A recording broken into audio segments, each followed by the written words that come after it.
From the Chocolate Mountains to the Sea of Cortez, all along the border on a Friday night, this is exciting Imperial Valley football on VSNSports.net, the Valley Sports Network, the source for Imperial Valley sports.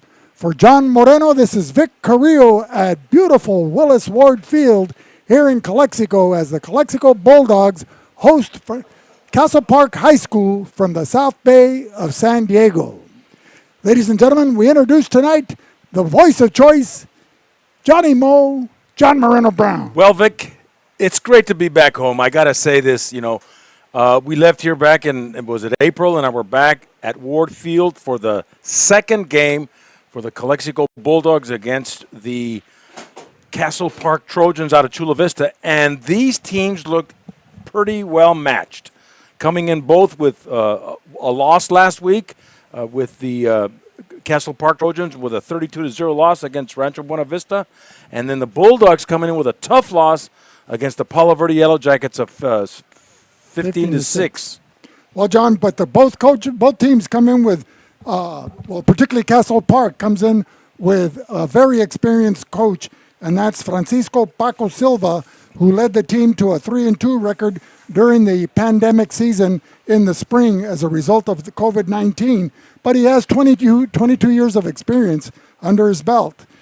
He spent 14 seasons at Southwest High School, made 2 playoffs in that Southwest in San Diego County, and spent 2 years at Eastlake, won 1 title, took the team to the CIF playoffs, and then another 8 years at Otay Ranch, serving as an assistant coach and offensive coordinator under the great legendary Gene Alim, who led Sweetwater High School back in the 70s, 80s, and early 90s to multiple CIF champions. They were once the mythical national champion as well as the mythical state champion of California. So he's also been mentored by Gil Warren, the legendary coach. He also assisted with Jorge Mancillas, who coached here in Calexico. I think he was a coaching colleague of yourself and a frequent visitor to Rocco's, along with Donnie Garcia and the late Al Gutierrez. But we'll talk about Coach Fernando Solano after you, John. Well, we have always found good matchups with the South Bay schools.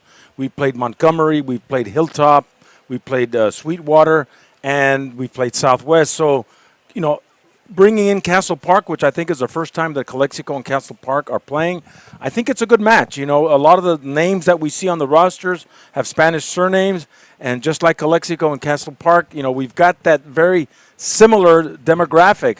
And going back to Coach Jorge Mancillas, he was my coach back in high school when we played, and everybody just loved him, and he was tough on us.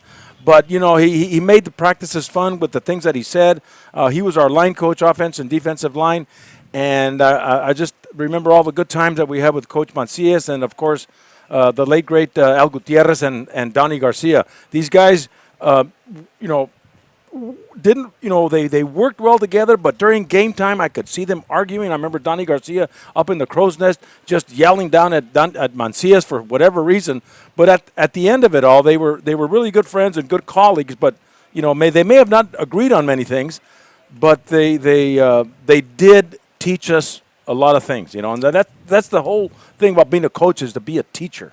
Well, you talk about the history and the tradition. There's a lot of tradition and history since the 1960s at Castle Park.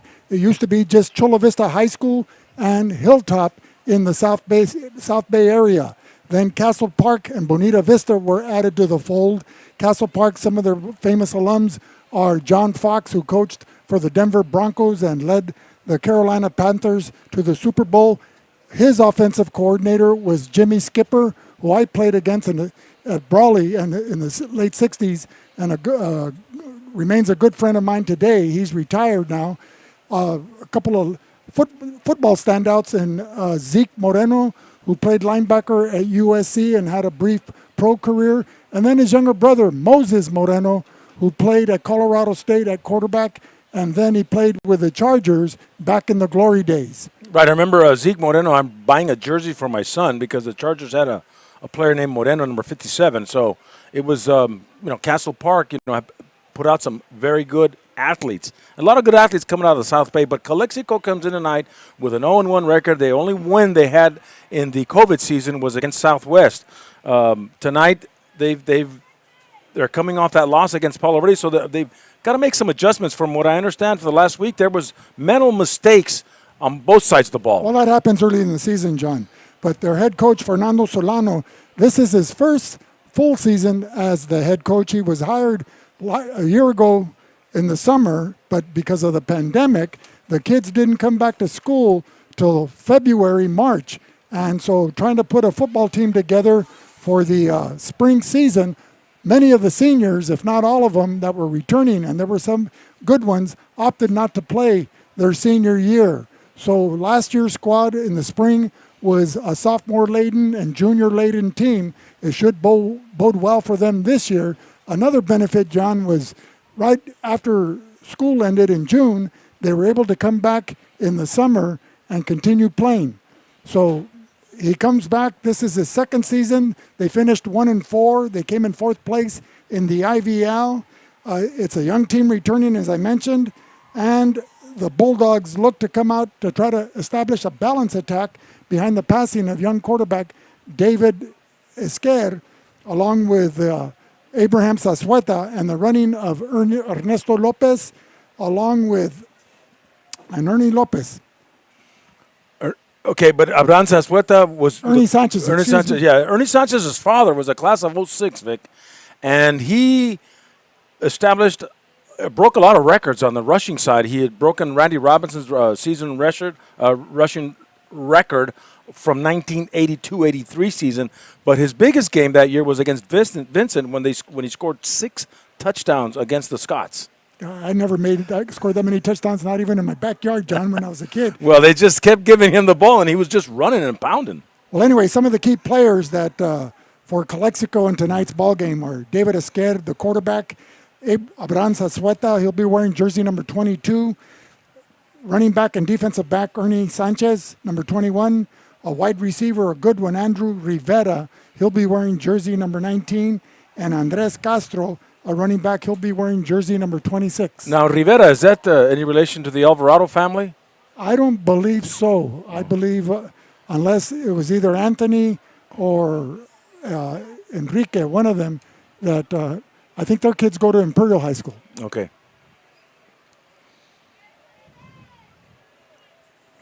So for the Castle Park team on their side, they have one of the top 100 players in San Diego County, and that's Jose Jackson. He's 6'3", 185 pounds. He's being recruited by several Big Ten schools, as well as those in the Pac-12. And John, Minnesota is really excited about landing him if they're able to be that fortunate at the end of the season. I met with a young man, a fine gentleman, during the pregame, and I asked him, so what are your physical attributes? What is it that you like to do? And he said, I like to run, I like to pass, I like to make contact, and I do whatever it takes for our team to win. Give us a scouting report on the Castle Park Trojans. What kind of offense do we expect them to be utilizing this evening? Well, they like to run a wing T, which is a lot of misdirection and cutbacks. They like to utilize Jose Jackson, where he'll bring the ball down the back side of the offensive line, read what the defensive end and the outside linebacker are doing. He'll either give the ball, kind of like the old wishbone, and or he'll keep it. And also their wide receiver was all-league last year, Sergio Cobos, along with number 11, Jalen Hopkins. So those are 3 names that we may be calling out quite frequently tonight in this game, which is the second game for both teams here in the early part of the 2021 season. It's 118 on the field right now in degrees. It may be relatively warm for the Castle Park Trojans, who come down from Chula Vista. As I said, the South Bay, they get that cool breeze. It's usually 5 degrees cooler in Chula Vista than it is in San Diego, and so that could be a factor tonight. Well, let's hope that the Calexico Bulldogs come out on all cylinders. They've made some adjustments this week at practice, and we've got the captains out there, Vic. We've got Abraham Sasueta and David Esquer, and a lineman number 56. That's Martinez. And Castle Park, their captains will be Jose Jackson, Marco Morakis, Guillermo Perez, Orlando Martinez, and Cadea Luna. So they'll be wearing jerseys 13, 54, 74, 20, and 4. And I don't see the Calexico Mighty Bulldog Marching Band out here tonight. I think they might be playing a record of the national anthem. Okay. And band boosters. We always look forward to their carne asada, but tonight Calexico will be hosting the Castle Park Trojans. Well, it's a clear night for football, John. Very sultry down on the field. Humidity is pretty high, so conditioning also will be a factor. When we did the Mount Carmel Central Spartan game last Friday at Cal Jones Field, in the second half, though they were winning, there were multiple Mount Carmel players having to call a medical timeout because of cramping on the field. And last week was a nicer weather than we have tonight. I mean, it was really warm these last 3 or 4 days. You know, in this weather, I'm not making excuses or offering crutches to the Valley teams, because we've had Valley teams that have been very successful in the preseason and throughout.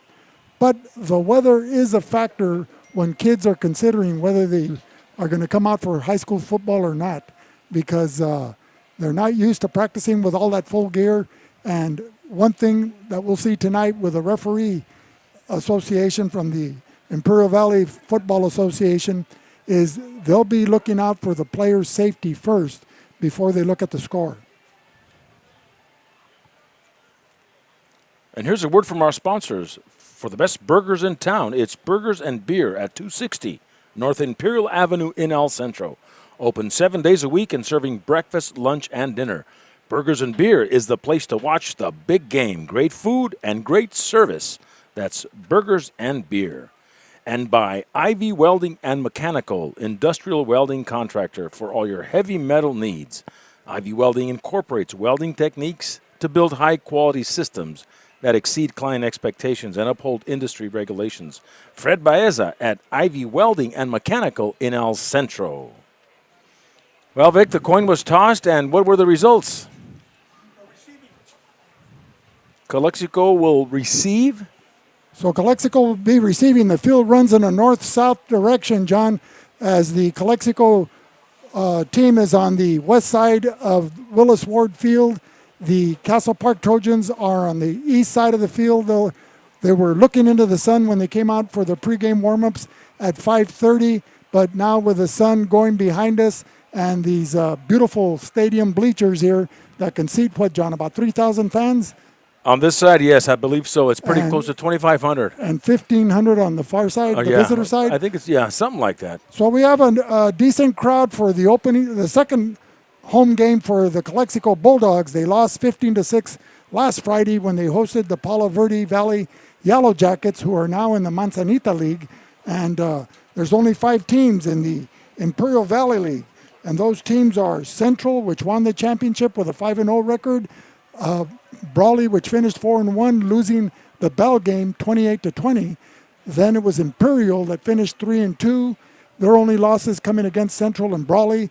Calexico 1-4, their lone victory over El Centro Southwest, and Southwest bringing up the Salar, going 0-5. And elsewhere in the the IVL tonight, we have Central at Point Loma, and that's a pretty even matchup. It looks Central with a little better rating on that one. Both teams looking for their first victory as they suffered opening defeats last week. And the other game on the VCN network is Southwest and Vincent up in El Centro. And that'll be a good game as the Valley Sports Network North will be live streaming that game. Both teams looking for their first victory.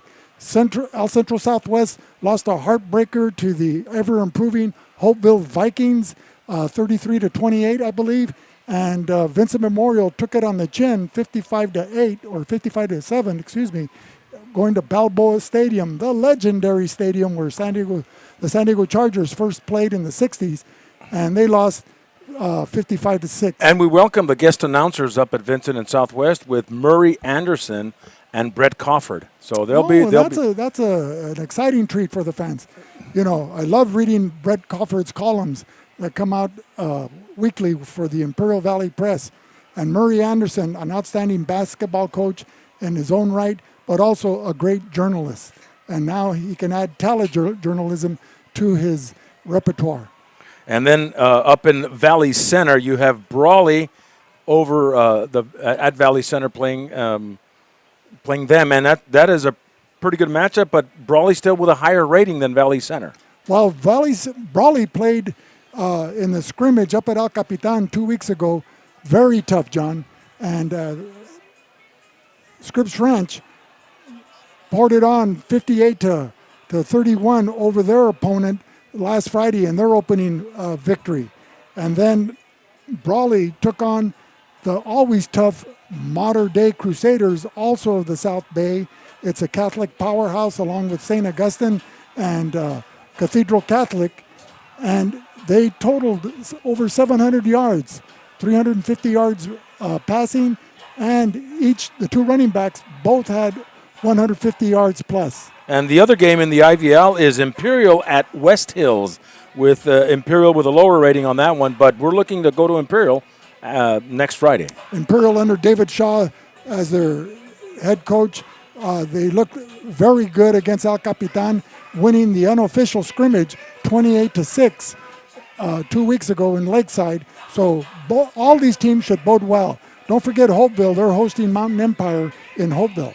And Calapat is hosting Desert Mirage. So this will be the opening game for the Calapetra Hornets in the North End. So it's an exciting Friday for football here in the Imperial Valley. And we've got this one here in Calexico, back in our hometown, against the Castle Park Trojans here in 2021. Marianne Valenzuela is your State Farm insurance agent in the Imperial Valley, specializing in auto, home, business, property, and more. And with over 20 years of experience, Marianne will help figure out what coverage you need to take control of your financial future. Like a good neighbor, she's located at 122 Main Street in Brawley. Call Marianne Valenzuela Fenley, your State Farm agent, at 760-344-0447. And by Top Notch Barbershop. Check out the Top Notch Barbershop at 317 Wake Avenue in El Centro. Open 7 days a week, Monday through Saturday, 8 to 9, and then Sundays, 8 to 5 p.m., where our regular haircuts are always $20, and Wednesdays is our $15 special. Military and senior discounts offered every day. Top Notch Barbershop in El Centro. And the Bulldogs coming out to the field now with their flags and their teams all in tow.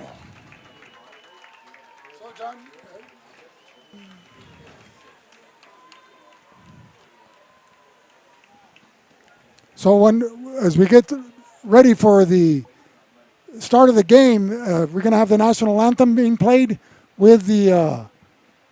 There's no flag. I don't see a flag up there. No flag. Well, the flags are at half-mast because of the tragedy that took place in Kabul at the airport on the suicide bombing that killed 13 of our finest Americans, John.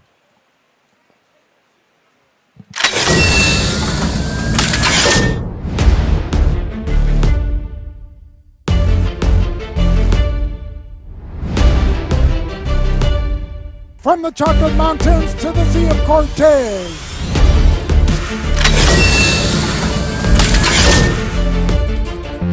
Out of the gun, looking over the middle, way deep.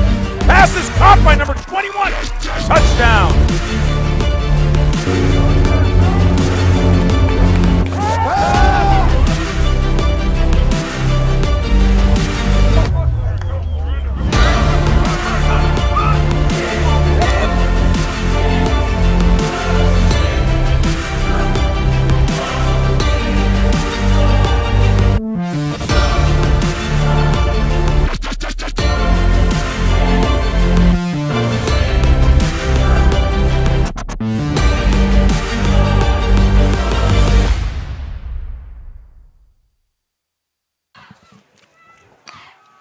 And there we go, a squib kick Be picked up and a go right through the hands of number 19, Andrew Rivera. Andrew Rivera.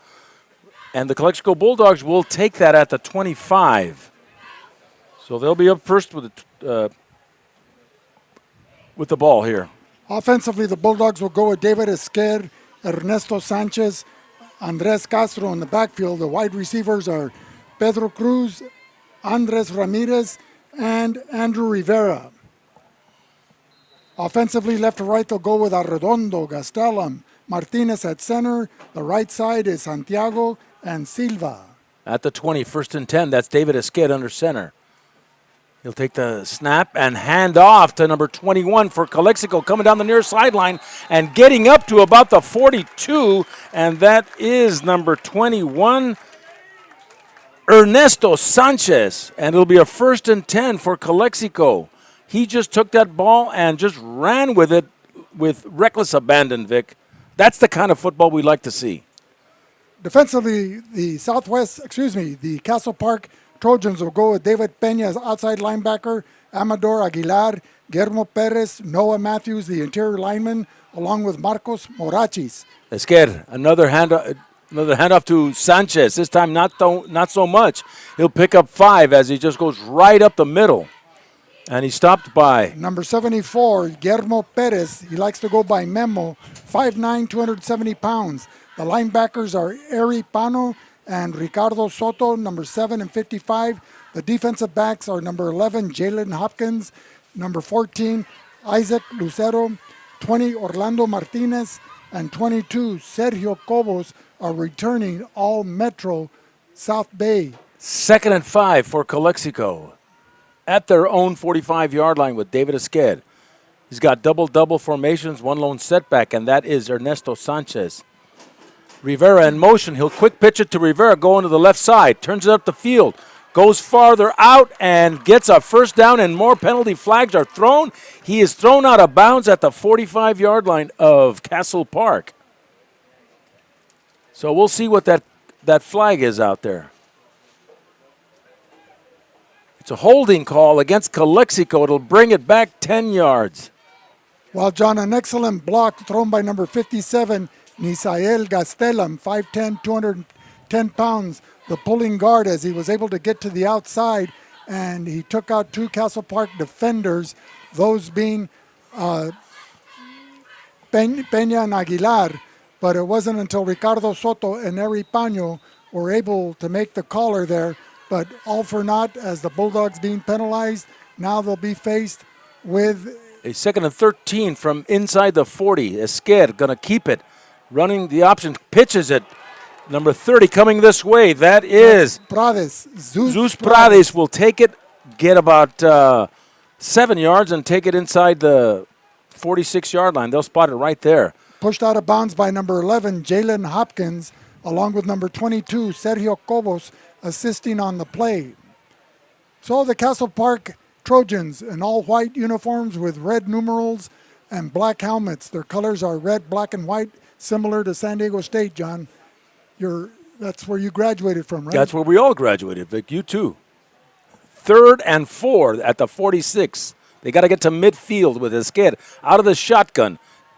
10:22 to go, 1st quarter, no score. Number 19, Rivera will turn the corner on the left side, get past the 1st down marker, gets a 1st and 10, and they'll go to the 47 of Castle Park. Move those chains. It took number 44, Amador, as he likes to be called, Aguilar, a 180-pound linebacker. Sometimes they'll come up and play at the defensive line, as Paco Silva, their coach, likes to move him around where he'd be most effective on this defense. Spreading out the offense, David Esqued in the gun. Hands it off to Sanchez. Will get about 4. Well, if it was AstroTurf, John, we could blame it on the cleats as his feet came out from under him, but he picks up 3 yards on the play, so there was some positive yardage there gained on that play, so it'll be 2nd and a short 7 for the Calexico Bulldogs, who have kept it on the ground thus far in the opening minutes of the 1st quarter. Well, you got 9:25 remaining here in the 1st quarter. Bulldogs going left to right on your TV dial, and no score in the ball game.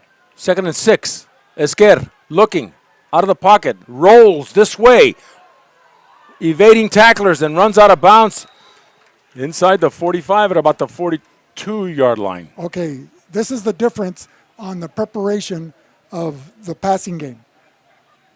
Mount Carmel, their outstanding quarterback, a southpaw, Gent, last week. Vincent Memorial in previous seasons with Valenzuela at the helm. When they scramble or are forced out of the pocket, it's by design. They don't panic. The receivers break from their patterns and they run to the sidelines, whether they're 10 yards down the field, 20 yards down the field, or 40 yards down the field. And the quarterback will throw it to the spot. A quick pitch to Rivera on a 3rd and 5. And Rivera is hit at the 40 and brought down there for a pickup of 2. And just finishing that thought, John, here, Esquer had a scramble to his right. He had nowhere to run, nowhere to hide like Martha and the Vandellas, and as a result, it was a busted play. But Rivera able to pick up some positive yardage. Bulldogs faced with a 4 and a long 3, 8:35 remaining. The ball at the Trojan 40-yard line, just shy of the 40. It's on the far hash mark in front of the Castle Park bench, and Paco Silva, he has the best view in the house, John, at this moment. So the Bulldogs with a couple of first downs and now facing a 4th and short at the Castle Park 40-yard line. And a timeout is called on Calexico with 8:12 to go in the first quarter.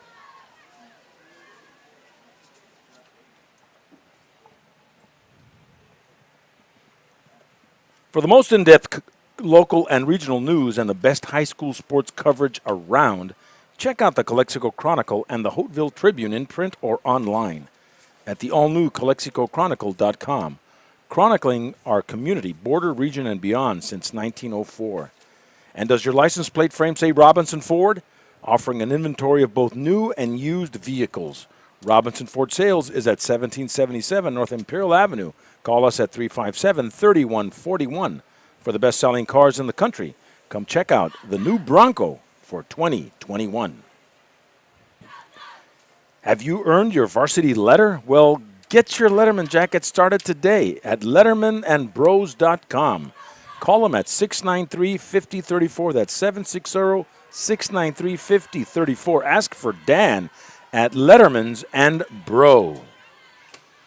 So a 4th and short for Calexico. The ball at the Castle Park 40-yard line with David Esquer out of the shotgun spreading the offense. And he's going to hand the ball off, coming this way to the man in motion, and stopped right there before the first down marker. So it'll go to Castle Park. They'll take over inside the 40 at the 39, 1st and 10 for them. That was Marcos Morakis making the tackle. Offensively, Castle Park likes to go with Jose Jackson at quarterback, Jeremiah Simler, David Pena in the backfield. They like to also bring in Kamea Luna, Jalen Hopkins, and Orlando Martinez as they like to rotate their running backs. Isaac Lucero is a wide receiver along with Sergio Cobos. The center is Ricardo Soto. The guards are Morakis and Matthews. The tackles are Perez and Fregoso. The tight end, Pablo Ahumada.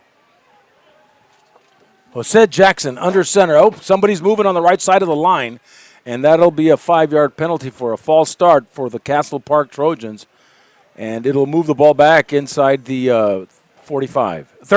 That'll give me an opportunity to introduce the Calexico defense. Number 44, Francisco Arriola. 55, Gabriel Verdugo.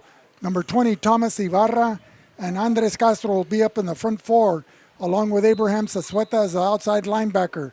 The inside linebackers are Troy Marin, number 10, along with Misael Gastelum, Andrew Rivera, and Carlos Hernandez, who had an interception last week against the Palo Verde Valley Yellow Jackets. Jose Jackson with a quick pitch to number 11, going to the right side, turning up the field. That is Jalen Hopkins, and he's going down the far sideline. The 25, the 20, all the way down for a touchdown on the first play of the game, the second play of the game.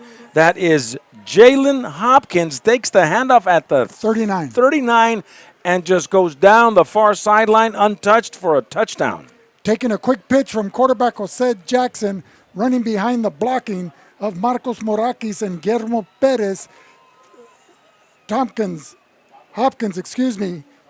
a junior, able to get to the outside and show his speed as we get set for the Sergio Cobos Point after attempt. We thought it was going to be Cassandra Gomez, number 17. Maybe later in the game she'll get an opportunity. And the point after is no good. It's a low line drive. Maybe she'll get an opportunity sooner. But the defense needed to contain Jalen Hopkins and bring him in, and that was a big mistake for the Calexico defense, allowing him to get around. To get to the outside, and Calexico didn't have anybody that could measure up with him speed-wise. So the Castle Park Trojans get on the board first here with 7:55 in the first quarter. So Castle Park draws first blood in tonight's game between Castle Park and the hosting Calexico Bulldogs. With 7:55 remaining here in the first quarter, they lead 6-0. If you just tuned in, ladies and gentlemen, the point after attempt by Sergio Cobos was low and wide left, and as a result, he'll be getting ready to kick off with a 6-0 lead. Tonight's game is brought to you by Esqued Realty. Need real estate services? Thinking of buying or selling a house? Wondering what your property is worth? Get top dollar on your investment. Call Mark Esqued, real estate broker, offering professional, friendly service for over 27 years. Call for a free market quote at 760-357-9707. Esqued Realty, the mark of excellence. Well, just like that, John, in this 114-degree temperature, Calexico runs off 7 plays on the ground, gets 1 first down, and then loses it on downs. And on the first play from their own 39-yard line, pitch out to Hopkins, and Katie barred the door. He took it down the far sideline and ran 61 yards in for the first score of the ball game, and the first score for Castle Park, as they were shut out last week, 32-0 against Rancho Buena Vista. So that was going to number 3 for Calexico. Do we have a number 3, Vic? We sure do, John.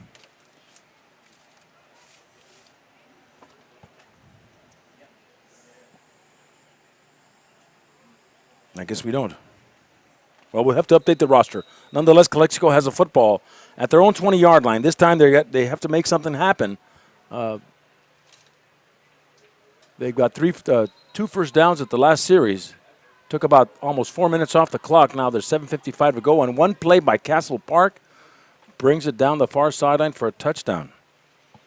Now timeout is called.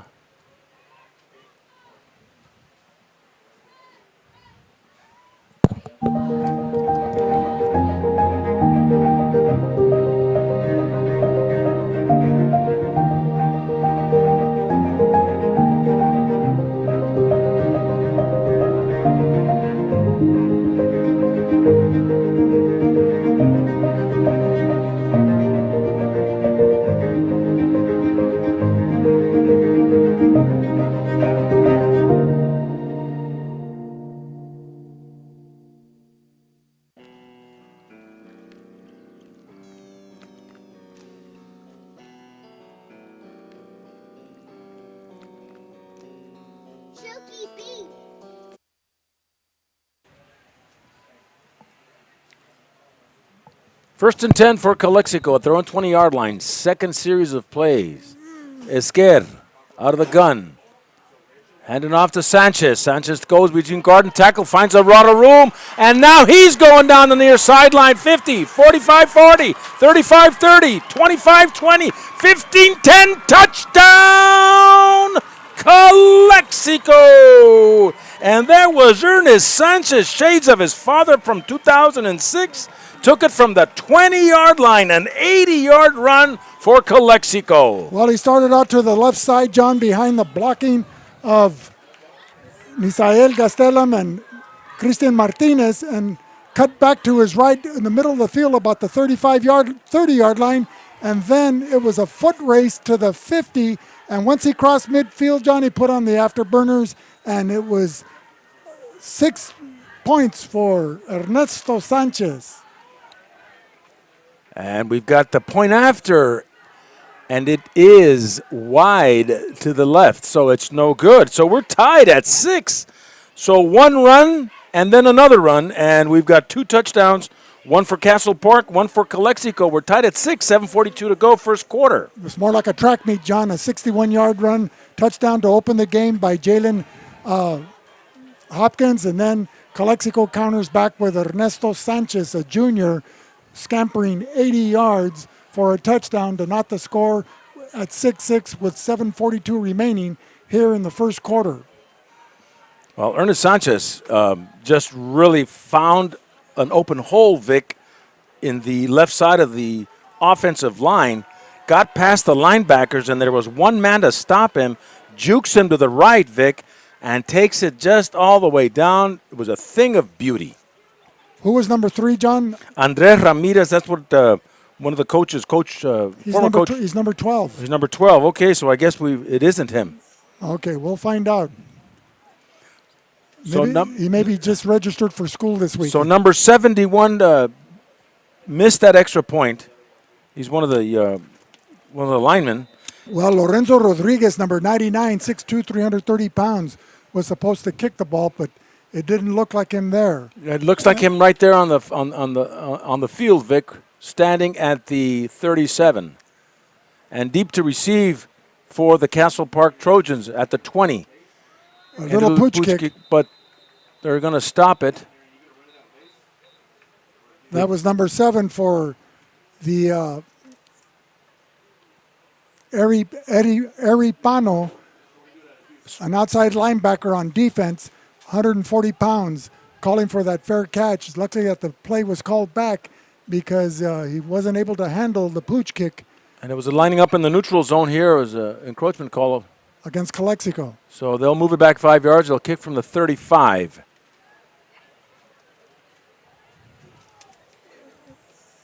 So who did you say number 3 was? I don't know yet. We don't know yet. We'll try to get that to you later.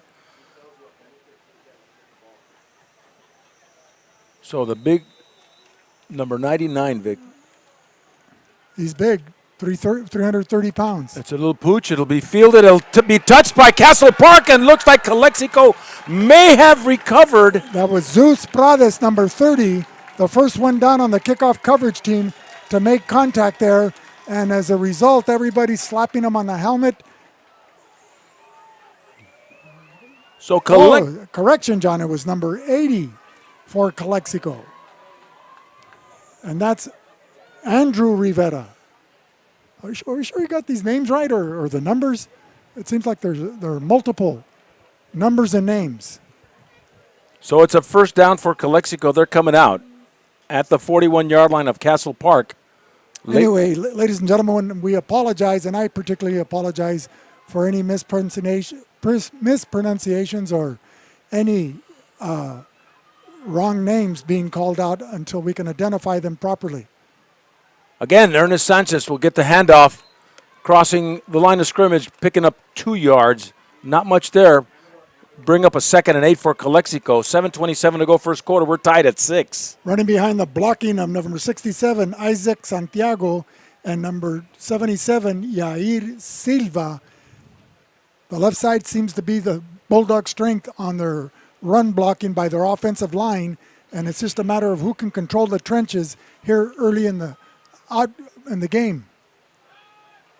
And they're just pounding it up the middle again. It looks like number 20 was still on his feet after being grabbed from behind. Is that number 20? No, that's number 10. Number 10, Noel Gastelum. Noel Gastelum takes the handoff, gets a first down.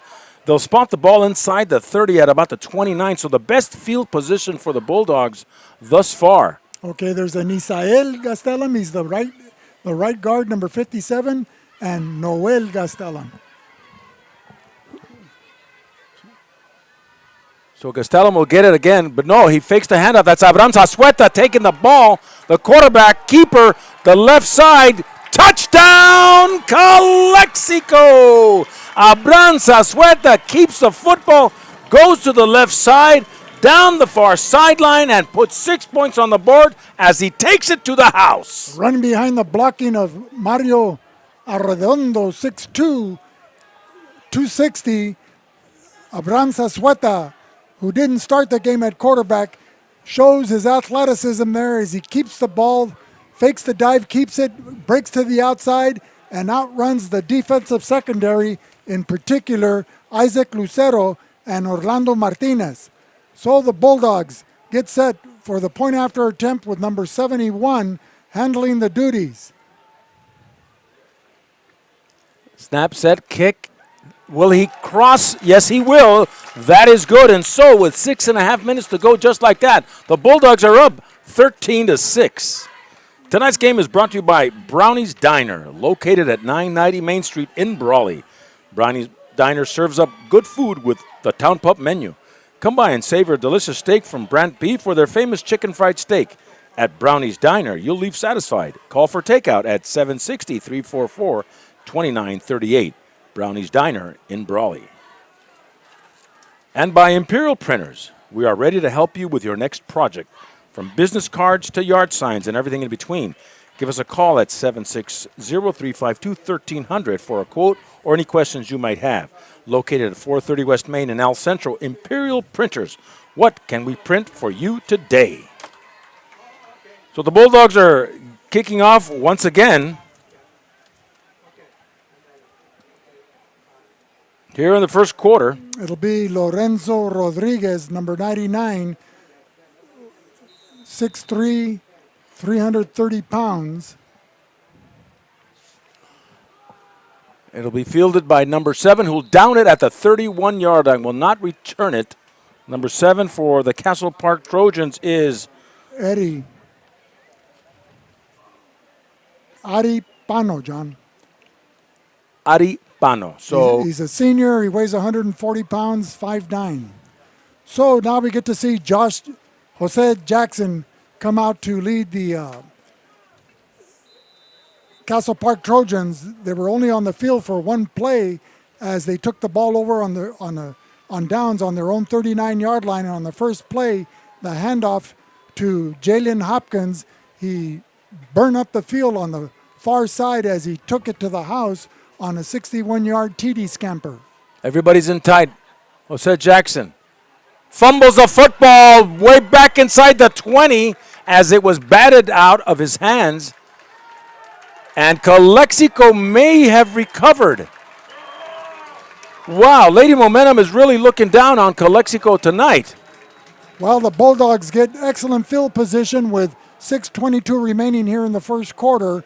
The ball inside the 20 at the 19-yard line of Castle Park. Castle Park, their backs are against the southern goal. The Bulldogs are heading to the border, John, as they come out, and time is called by Gene Martin, the head referee, wearing the white hat.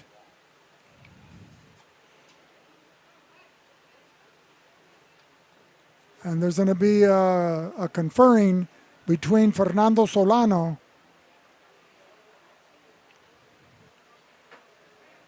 Let's hear a word from our sponsor. Need a job? Need to hire someone who needs a job? Give Keystone HR a call at 760-357-2929 for your staffing needs. They specialize in payroll services, part-time and full-time staffing, workers' comp, and healthcare and ACA compliance. Keystone Staffing in Calexico is a proud sponsor of Imperial Valley football. And by the Dom Team Real Estate Company. The Dom Team serves the entire Imperial Valley with a full array of services limited not only to residential, but including farmland, commercial and industrial ground.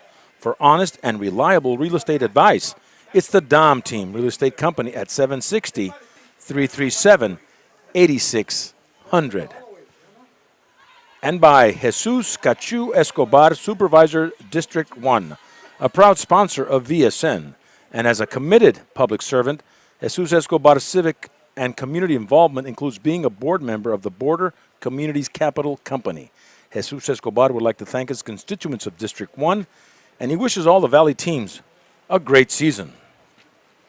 So, Vic, we've got a timeout, or there's somebody conferring out there? Well, it was one of the referees, John. The Heat may have gone to him. The two refs are here on the Calexico home bench.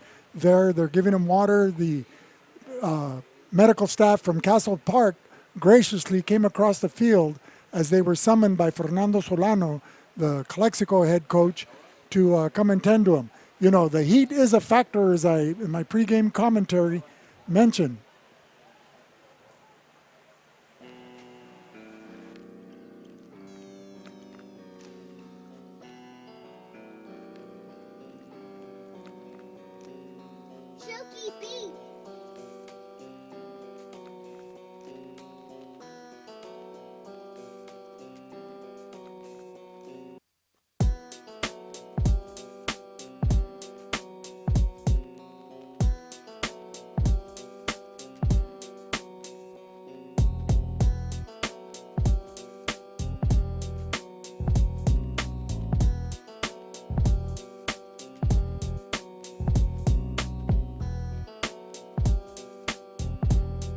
Reducing energy use during the summer is more important than ever. This summer, IID encourages you to do your part by setting your thermostat to 78 degrees or higher, avoiding the use of large appliances between 4 and 9 p.m., and turning off all unnecessary lighting. But there's more. IID provides a number of summer energy-saving opportunities to help you make the most of your energy savings efforts.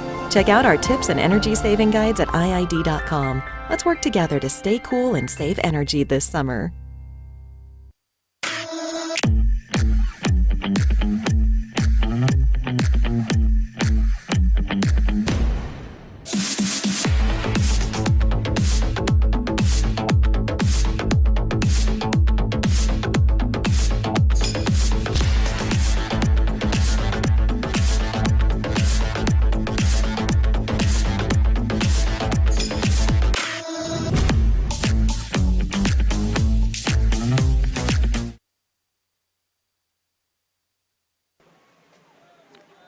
Welcome back, ladies and gentlemen, to Valley Sports Network, VSN, the source for Imperial Valley sports, here for the 2021 season as we get set for the first play for Calexico, recovering a fumble off Jose Jackson. Esquer bobbles it but picks it up, goes right up the middle, coming to the right now, takes it inside the 15.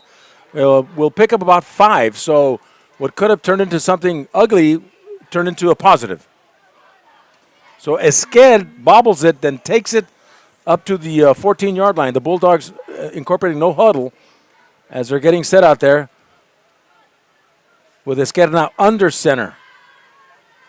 Man in motion coming this way. He's going to hand it off to number 10, Vic. Goes right to the right side, crossing over to the 7-yard line, and that is Noel Gastelum for a first and goal for Calexico. Noel Gastelum, a 5'8", 169-pound sophomore, John, providing Calexico with additional running depth at the running back position.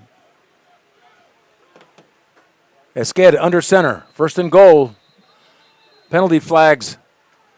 False start, Calexico, move it back 5 yards, move it to the 12. So in the first quarter, 5.5 minutes to go, we're 13-6 Calexico.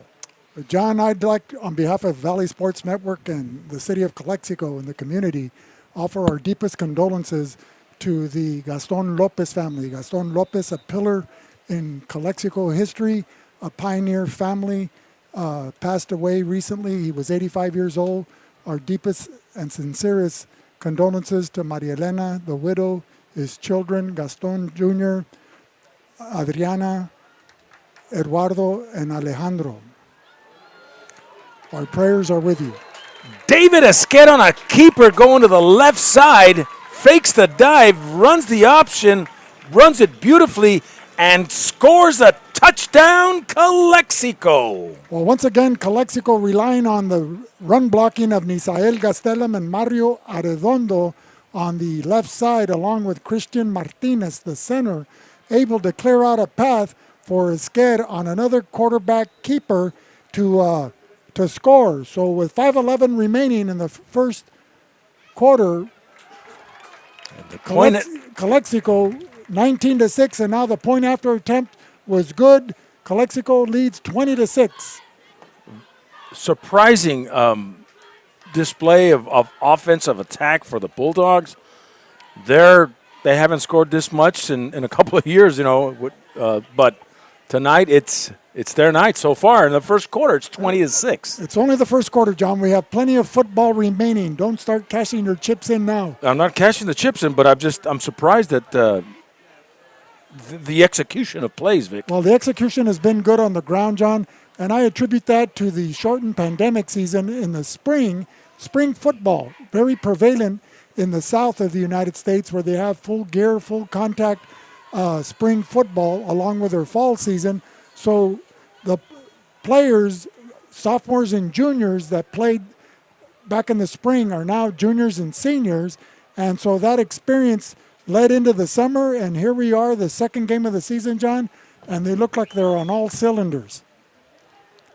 So go ahead, be as positive as you like. Okay, a little pooch kick again. It'll be fielded by number 7. This time he'll drop. Oh my God! The Bulldogs will recover again. It hits him in the numbers. He's shaken up a bit. That was Ari Pano, excuse me. And it bounces off his numbers and onto the field, and Calexico right there will recover it. You know, it's unfortunate that they seem to be targeting him here in the first quarter, Pano that is, but Lorenzo Rodriguez, 6'3", 330 pounds, John, you expect him to boom the ball into the end zone.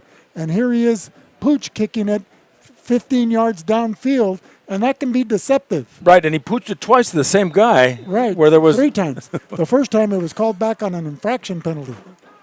So a 1st and 10 for Calexico at the Castle Park 49 with Esquer out of the gun. He's going to dive it to number 21. Sanchez finds room on the left side. Jukin right and left will pick up close to 20 yards as they'll take it inside the 35 to about the 32-yard line. A 17-yard pickup as he advances it to the Castle Park 33-yard line in between the hash marks. Castle Park defensively goes with David Peña, Amador Aguilar, Guillermo Perez, Noah Matthews, and Marcos Marakis, the front 4, along with their linebackers. Outside linebacker Eddie Pano, number 7, Ricardo Soto. The defensive backs are Hopkins, Lucero, Martinez, and Cobos. 1st and 10 for Calexico. Esquer out of the gun. Penalty flags. Sanchez fumbles, but Esquer will fall on the football. Well, that was number 55, Ricardo Soto, an inside linebacker, 220 pounds, jarring that ball loose as he was able to penetrate over the blocking of Christian Martinez and Isaac Santiago for Calexico. But a penalty flag there. We'll see what the call is by Gene Martin. It was an illegal shift. It was a 5-yard penalty, but they'll decline it and they'll lose a down. So it'll be 2nd and 15 from about the 37-yard line. Calexico needs to get to the 22-yard line of Castle Park for a 1st down. So Sasueta now in the gun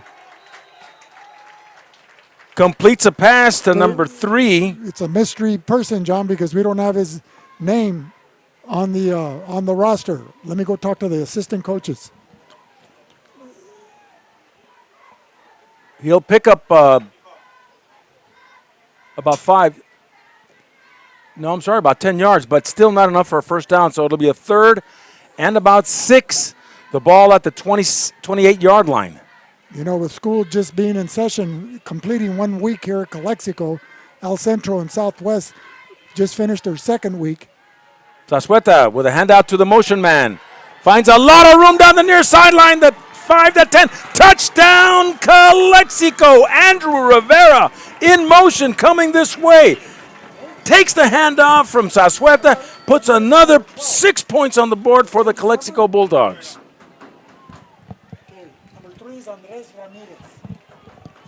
And number 3 is Andres Ramirez. Thank you, Ruben. Okay. It's high school, John. Be flexible. That's right. So the Bulldogs up now with another touchdown, getting set for the point after. 3:37 to go, first quarter. The uprights are split, and it's now 27-6 Calexico. See, John, over Castle Park. I had to go down 3 flights of stairs. I missed that play. I'll have to watch the replay tomorrow on VSN Sports Network that lives on in perpetuity.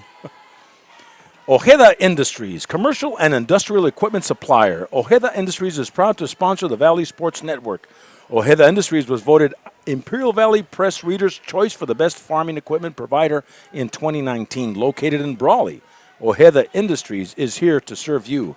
At Arctic Air, we know that having the right people on the job is just as important as choosing the best equipment. Our York-trained professionals provide you with top-quality equipment, skilled installation, and expert analysis of your comfort needs. Contact Arctic Air Conditioning and Heating at 760-352-8855. Proud sponsor of Imperial Valley Football. And Sanders Incorporated. At Sanders Incorporated, architecture and engineering is our expertise. A leader in design, development, and delivery, Sanders Incorporated is a proud supporter of Imperial Valley football, and we wish all our Imperial Valley schools a safe and successful season. We have an ambulance coming onto the field. Apparently there's an injured player. Is it a player, John, or is it the referee? It may be the referee. Yeah, he's down. He's down on the sidelines. He's on his back. And so the Castle Park medical staff is tending to him. And so as pointed out by Gene Martin in our earlier interview at El Capitan High School when Imperial was scrimmaging El Capitan, safety is first and foremost on the minds of the referees. And not only of the players, but also the referees and the sideline staff and chain gang. So time has been called with 3:37. Calexico leading by a score of 27-6 over the visiting Castle Park Trojans. And we'll bring it back to John Moreno, the voice of choice. Well, Vic, it's really hot out here and unusually warm at this, because we had yesterday, I just, it wouldn't get cool. It was just not even at 2 in the morning, Well, John, let me ask you this. Is it in the school district's budget to have desert coolers to be able to put them on the sidelines for both the visiting and hosting teams? That should happen. There should be those swamp coolers that they can put out there, Because they use that in the South and in other areas that have Arizona and other areas that are impacted by the heat and the humidity. It's kind of sultry tonight. It's not hot. It is sultry. And so both teams in kneeling positions. The Bulldogs are in the south end zone. Castle Park is gathered around their coach, Paco Silva, along with his assistant coach, Robert Schertzer, and Arian Smith, and statistician Matthews. So our prayers and thoughts are out there for the referee. We don't know who it is yet. We didn't get to receive the pregame identification of the refs that would be calling tonight's ball game. John, any updates on any games so far that are being played throughout the Imperial Valley or involving Imperial Valley teams? Not yet. I'm waiting for some information from Kurt at KXO, who provides some of that updates for us. Well, I'd like to give a shout out to my son-in-law, Matt Gray, along with my daughter, Yvette Carrillo Gray, and Giovanni, Jaden, Landon, and Diona, along with Rowena, everybody that's tuning in, watching VSN, Valley Sports Network, here bringing the Calexico Bulldogs and the Castle Park Trojans, who have journeyed east from the cool confines of Chula Vista and the South Bay into the sultry temperatures here of the Imperial Valley. We've got an update. John, even the doves don't come out. It's dove season coming up, huh? And we're at the Vincent Southwest game. It's tied at 8. We'd like to get some scores from Central at Point Loma and Brawley at Valley Center. And don't and forget, of course, Imperial at West Hills. Imperial's at West Hills. Hopeville's hosting Mountain Empire. And Calapetra is hosting Desert Mirage from the Riverside County, more known as the Coachella Valley.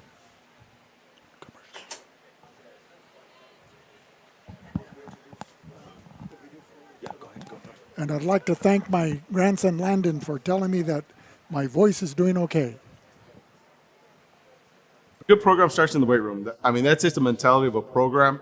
And as soon as we got the clearance, as far as getting to the gym, we've been there all summer. The kids have done a really good job of coming in, working really hard. And that's going to continue throughout the school year. It's not going to be something we're going to just work on in the summertime. It's going to be something that as soon as school starts on the 23rd, they'll be in the weight room again. And they're working on bigger, faster, stronger kind of programs? Right. We're using a program. It's an off-season program, and we're going to translate to an in-season program, but that we're doing.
Reduce Welcome back, ladies and gentlemen, to Valley Sports Network, VSN, the source for Imperial Valley Sports, along with Bulldog Media, here bringing you the live stream from Willis Ward Field in Calexico. We'd like to give our shout-outs to Fred Ramsey, a longtime referee in football, basketball, umpires, girls softball, and high school baseball, as the heat got the best of him, it seems like, and he's being taken away by Calexico's finest, the Calexico Fire Department paramedics, and he'll probably be transported to El Centro Regional, which is the closest hospital here to Calexico. So our thoughts and prayers are with Fred Ramsey. He's been a vital cog in the Imperial Valley Football Officials Association, a longtime member, a great supporter of youth sports as well as high school sports, and a tremendous family man and model citizen. So, John, how far back do you go with Fred Ramsey? Back to when I was coaching back in the 90s. So he's been around, Vic. A pooch kick to number 22. That's Sergio Cobos, as the Lorenzo Rodriguez kickoff goes beyond 15 yards, and the Castle Park Trojans will take over at their own 29-yard line, just shy of the 29 on the near hash mark. They're going right to left on your television screen. If you're listening on radio, it would be right to left on your radio dial here at Willis Ward Field. With 3:35 remaining here in the first quarter, the Calexico Bulldogs lead 27-6. Is that correct? But you know that the video killed the radio star. Well, John, they used to say you had a face for radio. There you go. Jose Jackson will hand off. Some misdirection in the backfield to number 5. That's Peña. Peña will take it up about 6 yards, stopped by the Bulldog defensive line, and will be spotting it pretty close to the first down marker here in the first quarter. 3:20 to go. Calexico 27, Castle Park 6. Well, there's still plenty of time for Castle Park, John, here in the ball game. 3 quarters plus 3 minutes and 13 seconds remaining here in the first quarter for Jose Jackson and his running duo of David Peña and Jalen Hopkins to get going. Peña was an all South Bay League performer last year along with Jackson, and so you're not going to keep the muzzle on them very long. Bulldogs showing blitz, second and about 2. Bulldogs, looks like they're jumping off sides. Were they drawn off sides, John? They were drawn off sides, and it's a false start against the Trojans. So they'll move the ball back 5 yards. Defensively, Calexico goes with number 22, Abraham Zazueta, 44, Francisco Arreola. 55, Gabriel Verdugo. Number 20, Thomas Ibarra. And number 23, Andres Castro. The linebackers are number 10, Troy Marin, Nisael Gastelum, Andrew Rivera, number 19, and defensive backs are Carlos Hernandez, Ishmael Burgess, and Pedro Cruz. So Jose Jackson on a 2nd and long. Looks like he dropped the football. Will the Bulldogs recover? They're celebrating. Calexico recovers another football, another fumble from Castle Park. And because of his exuberance, that looked like number 52 for Calexico, that being Oscar Jimenez, a 5'11", 185-pound sophomore. But nevertheless, the Bulldogs with excellent field position again with 2:22 remaining in the first quarter. They lead by a score of 27-6, and they'll start this next offensive series at the Trojan 29-yard line. So Zazueta under center with Sanchez in the backfield. 1st and 10. Penalty flags. Defensively in the defensive backfield, I think they got 12 guys. Castle Park goes with Jalen Hopkins, number 11, Isaac Lucero, number 14, Orlando Martinez, number 20, and Sergio Cobos, 22. The inside linebackers are number 55, Ricardo Soto, number 7, Eri Pano, and the front four is Noah Matthews, number 62, Guillermo Memo Perez, number 74, Amador Aguilar, 44, David Peña, number 5, and Morachis, number 54. Sanchez, the ball carrier, will pick up a 1st down and take it inside the 20 to about the 19 as the Bulldogs picked up a penalty with too many guys on the field on the Castle Park defense. So a 1st and 10 for Calexico at the 18-yard line going in. Well, that was Dylan Villarreal making the stop there on that play on Ernesto Sanchez. Esquer back in there again with a pass, a swing pass to Andres Ramirez, takes it inside the 10 to about the 9. It might be close for a 1st down, John. It'll a good dump and run to pick up almost 10 yards. The Bulldogs keeping it close to the vest as they're inside the 10-yard line. The ball at the 9, make it a 2nd and a short 1. Say half a yard, John. They need, but the Bulldogs once again knocking on the end zone or the door of Castle Park. Zazueta under center. Sanchez in the backfield. Handoff to Sanchez, pounding his way up the middle, takes it to the 5. Run behind the blocking of Christian Martinez, Isaac Santiago, and Yair Silva, attacking the interior defense of Guillermo Perez, Amador Aguilar, and Noah Matthews. And did he get a 1st down, John? 1st and goal, Vic, at the 6 for Calexico. Say 1st and goal at the 6 for Calexico.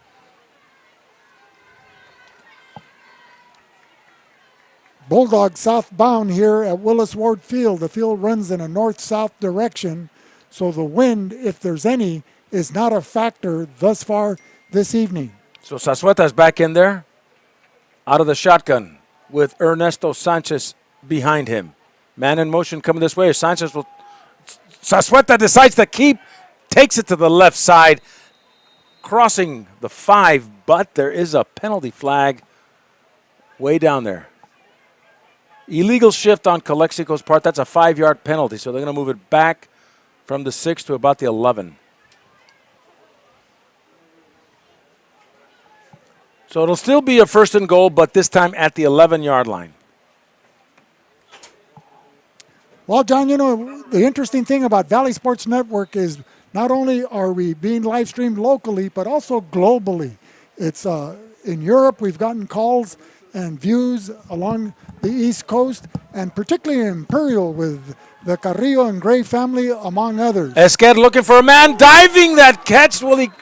It's caught! Wow!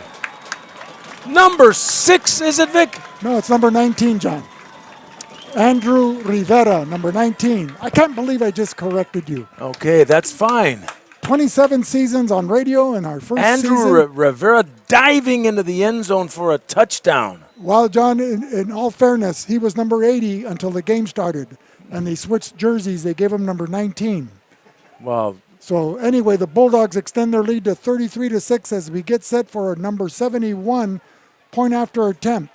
and he barely makes it, so Calexico is up 34-6 in the final seconds of the first quarter.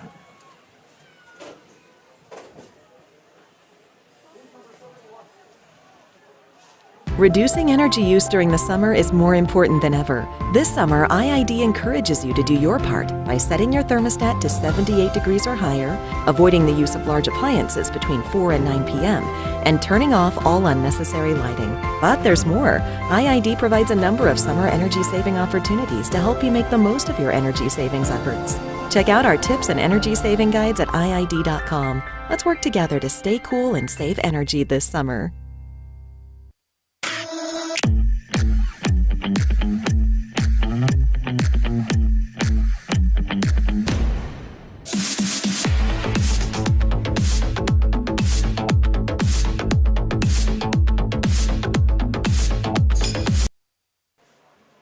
Welcome back, everybody. With 7 seconds remaining in the first quarter, we welcome back the voice of choice, John Moreno-Brown. Thank you, Vic. It's 34-6, 7 seconds in the first quarter to go. And a deeper kick this time, be fielded by number 5, going in the opposite direction and brought down hard. Number 5 for the David Pena. David Pena. He is stopped what looks to be inside the 20-yard line. So Calexico with a healthy lead, 34-6 in the first quarter against a tough Castle Park Trojan team. Well, John, we'd like to give credit where credit's due whenever possible. We just had the name of the kicker for Calexico relayed up to the press box. Number 71 is Joshua Mesa. He's only a freshman. And he was just given the kicking assignment yesterday because number 99, Rodriguez, missed practice. And as a result, Mesa's getting his start here. So look out, Lou Gehrig. Jose Jackson and company, the Trojans inside the 20 at the 19, first and 10, final seconds of the first quarter.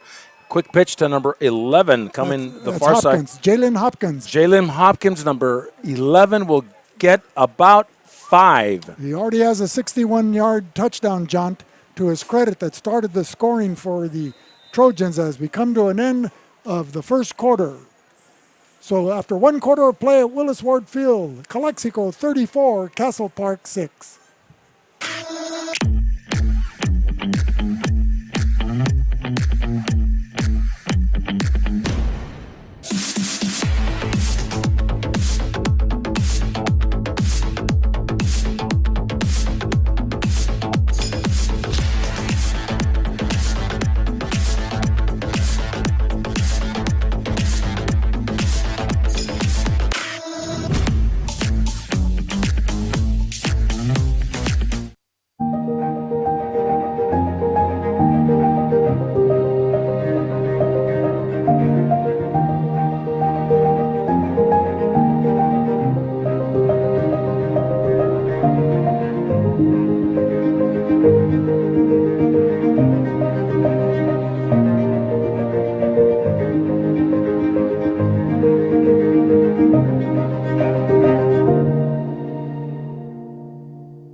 From the Chocolate Mountains to the Sea of Cortez, all along the border on a Friday night, it's exciting.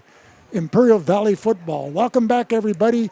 Starting the second quarter here at Willis Ward Field, Calexico 34, Castle Park 6. We'd like to give a shout out to Pedro Cruz, number 6, who made that sensational catch at the southeastern pylon for Calexico to give him 6 points on the board.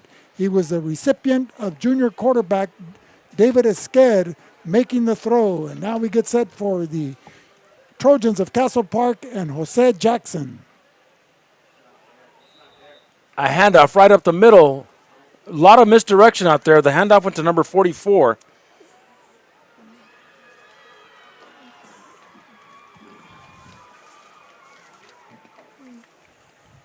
So he'll pick up a couple of yards. So it'll be spotted at the 22-yard line as we start the second quarter of play.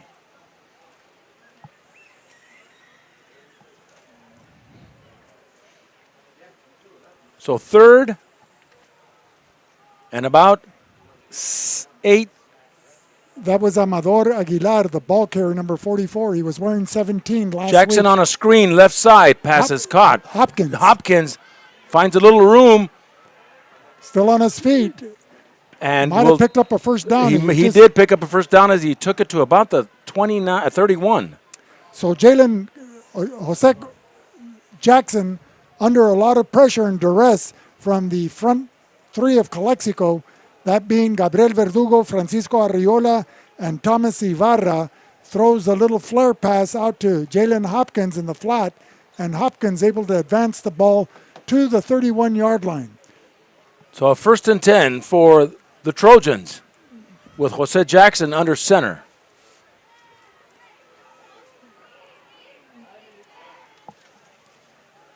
Hand it off. That is number 5, David Pena, putting on the speed burners as he takes it down the far sideline, gets a first down, picks up about 15 yards, and a good run on his part. He just found some open room on the left side, found a good block between guard and tackle, and then did the rest himself. So a 1st and 10 at the 47, their own 47 for Castle Park. Well, John, Castle Park has too much talent. The 3-2 during the spring season. Paco Silva, an outstanding coach over his 22 years. He learned under the tutelage of Gene Alem from Sweetwater, Gil Warren, the legendary coach at Castle Park. And don't count this team out. It's 10:08 remaining in the second quarter. We still have a lot of football left. Shifting going on. Everybody's in tight. One lone setback. Under center, Jose Jackson will give it to the man in motion. Going the far side, number 20, Orlando Martinez, turns it up, but gets maybe a yard as the Bulldog defense was right there keying on him. So it'll be a 2nd and 9. That was Pedro Cruz, number 6, the defensive back, the safety, coming up to make that tackle. So it'll be 2nd and 9 for the Trojans. The ball at the 48-yard line. They need 2 yards to get across midfield. Calexico defending the southern goal. The Trojans going left to right or north to south on your screen. Jose Jackson under center. Wide out here to the near side. Jose Jackson calls the signals. Will take the snap. Fakes the dive. Play action. Looking for someone. Scrambling. Coming this way. And Bulldogs are there to stop. And number 22, Abranza Sueta, sacking the quarterback from his linebacking position and putting a loss of the yards there for the Castle Park Trojans. At least 7-yard loss. An excellent play by the 5'11 senior, Abranza Sueta, as they flushed Jackson out of the pocket, had him going to his right. He's very athletic, but he had no place to run, and Sasueta utilizing the sideline here in front of the Bulldog bench as an ally, and was able to capture the Fleet Jackson. 3rd and 17 for the Trojans at their own 40-yard line with Jose Jackson under center. Bulldogs slowing blitz.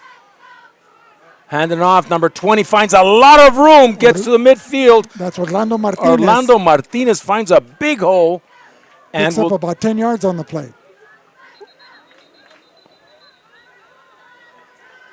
Looked like a trap. Well, a lot of misdirection on this wing T, John. How familiar are you with a wing T? When you coached with the legendary Al Gutierrez and Jorge Mancias along with Donnie Garcia? It was all option. It was all option football back in those days. And still in some areas. Well, you know, the double wing, not too many teams run it. It was introduced by Pop Warner back in the 20s. And Ramona and Orange Glen ran it successfully. And it's an offense that takes 3 or 4 plays to master on the offensive side as they prepare for 8 different types of defenses. Go ahead, John. Tell us who's sponsoring this game. Nava Commercial Capital and Real Estate. The perfect time for you to refinance may be now. Don't miss your chance to save cash or shorten your loan term. Reach out to discuss your options. George Nava is there to help you with your real estate needs. Call him at 760-960-3049. Nava Commercial Capital and Real Estate. Dippy Duck, IID's official safety mascot, has been teaching children water safety for more than 50 years. Recognizing the need to further educate youth in the Imperial Valley, he recently took on the challenge of promoting energy safety as well. Remember, please stay safe around canals. Well, getting back to the Castle Park team, anchoring their veteran offensive line at 6 feet, 280 pounds is Memo Perez. And Coach Silva expects big things from Cania Luna along with David Pena. They're good-sized running backs. Pena was all-league last year, all-South Bay League. And they have a couple of newcomers in Raymond Martinez and Davian Similar. A 4th and 5 at the 47, and Castle Park is going for it. Jose Jackson decides to keep it, runs to the left side and is brought down hard. Looks like number 10 for the Calexico Bulldogs. That was Troy Marin, a linebacker. Has a new number for tonight's ball game, 5'8". Why didn't they punt the ball? Well, John, because they're in midfield.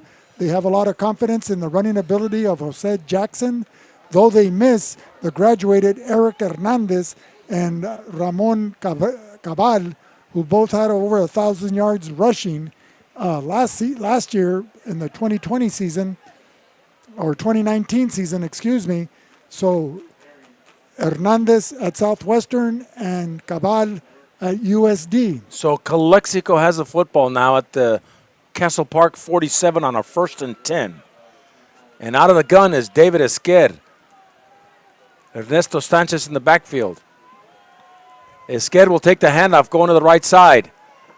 Pounds his way up, gets about 5 yards on that carry. Will take it inside the 45 to about the 43-yard line. Making the initial contact was Eri Pano, a 5'8", 140-pound outside linebacker, as the Trojans go with Amador Aguilar, Guillermo Perez, and Noah Matthews, and Marcos Morachis, the front four. The outside linebackers are David Pena and Pano. Ricardo Soto playing the inside, wearing jersey number 55. He's 220. Defensive backs are Jalen Hopkins, Isaac Lucero, Orlando Martinez, and Sergio Cobos. Bulldogs with a 2nd and 5. Out of the gun, doubles. Sanchez in the backfield. Rivera in motion will hand it off to Sanchez. This time it's hit hard right at the line of scrimmage as he's trying to go forward. But that defensive tackle there just for the Castle Park Trojans put a stop on him. That was number 62, Noah Matthews. A sophomore only, John, so they expect big things from him. Now with live stream, John, I have to be accurate with my numbers and my name calling. I can't. Not to say you weren't accurate before during the radio. Well, I might have added. I might have added a little cream to my tacos. It was a stickler for the correct numbers and names. A quick pitch from Esquer to number 19. That's Andrew Rivera. Andrew Rivera not finding much room as he comes to the left side. Once again, making that tackle is Eri Pano.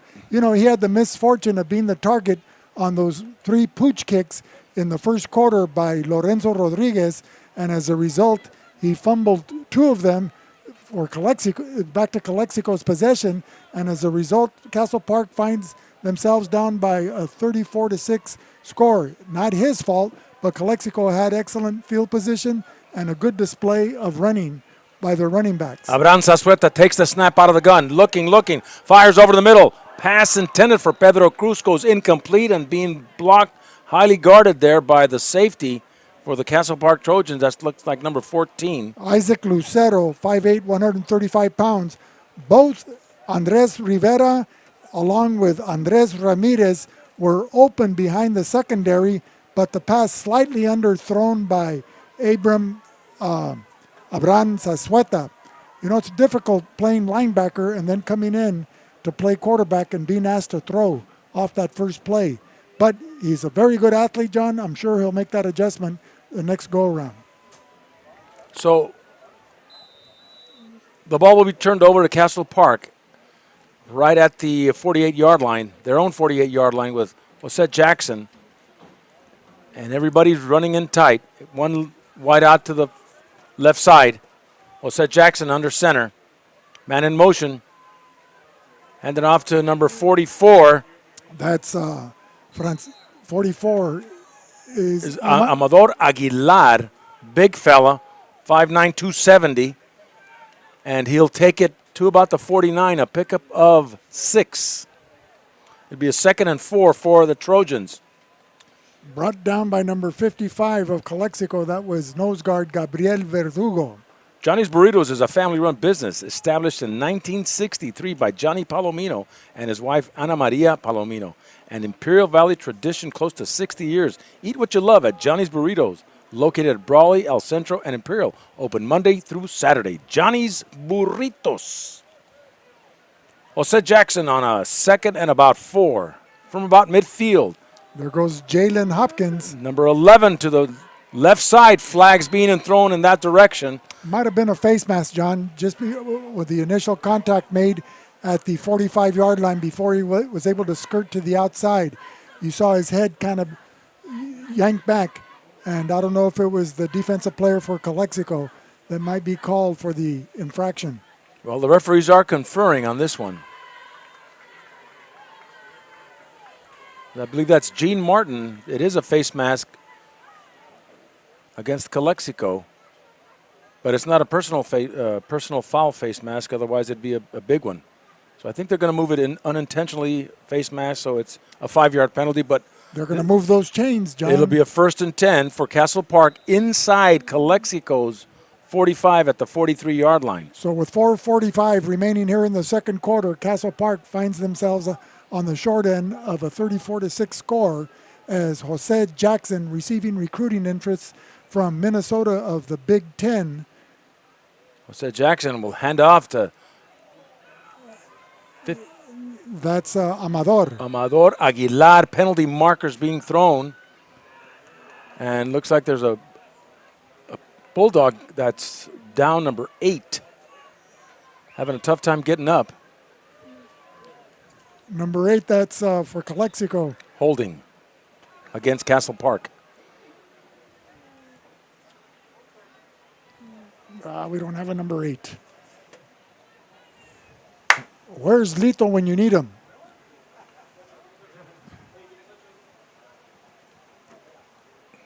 Well, so time has been called with 4:25 remaining. Tonight's ball game being brought to you. Havens Landscaping. Havens & Sons Trucking is located at 603 East Main Street in El Centro and specializing in gravel, rock, and stone. And for all your landscaping materials and needs, it's Havens Landscaping. Let us know what you need for your next project. Call us at 760-352-6735. That's Havens Landscaping, proud sponsor of VSN. Well, John, I stand to be corrected. It's Ishmael Burgess, number 8. He came into the game wearing jersey number 20, and he walks off on his own volition, so he'll have to sit out of play. So Ishmael Burgess, not Burris, Burgess is wearing jersey number 8. You know, and he wore that jersey last year along with number 20. So game in, game out, you never knew which jersey he'd be wearing. So the penalty flag goes against Castle Park. They're going to spot it right at the 47, their own 47. Jackson, Hopkins, handoff. Ooh, hit hard. Number 21 for Calexico wasted no time on that stick. Ernesto Sanchez. So Sanchez showing his athleticism on the both sides of the ball. Sanchez didn't get to start the first quarter on defense. He was on offense and made some very important contributions to the ground game for Calexico, and that's contributing to the 34 points that they put on the board thus far. 3:40 remaining here in the second quarter.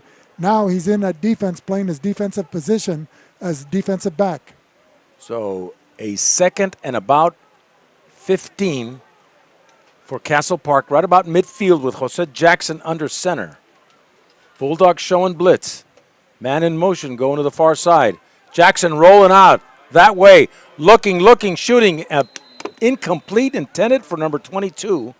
But there's a penalty flag thrown by the referee behind the line of scrimmage. That was Sergio Cobos, an all-league receiver last year in the South Bay League, running a 10-and-out pattern, a 3 on the on Don Coryell passing tree. And as a result, the pass falls incomplete, a little rolling out to his left, throwing across his body.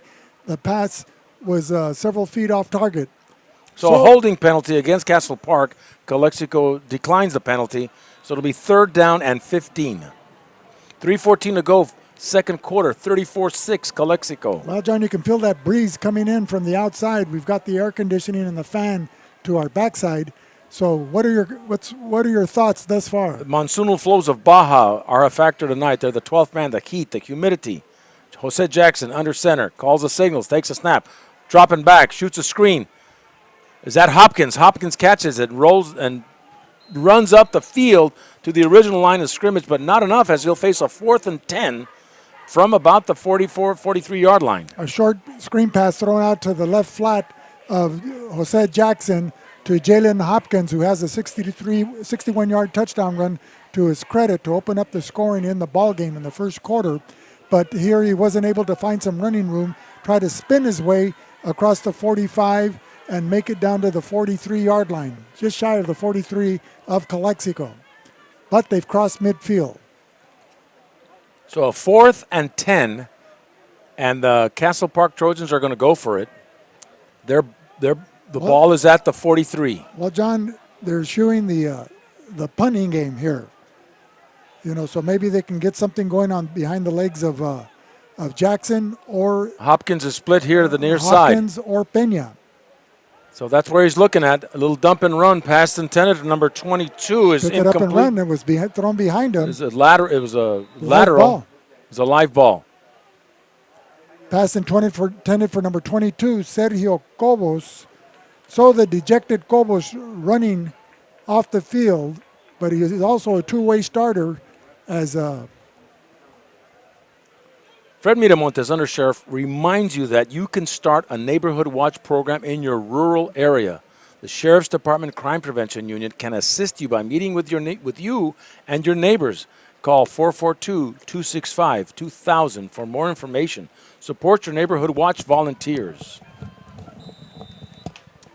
And we've got a 1st and 10 for Calexico with 2 minutes to go in this first half. 2:03 to be exact, John, before we get to the 2-minute warning. A shotgun with David Esquer. Hands it off to Rivera. Rivera turns it up the right side.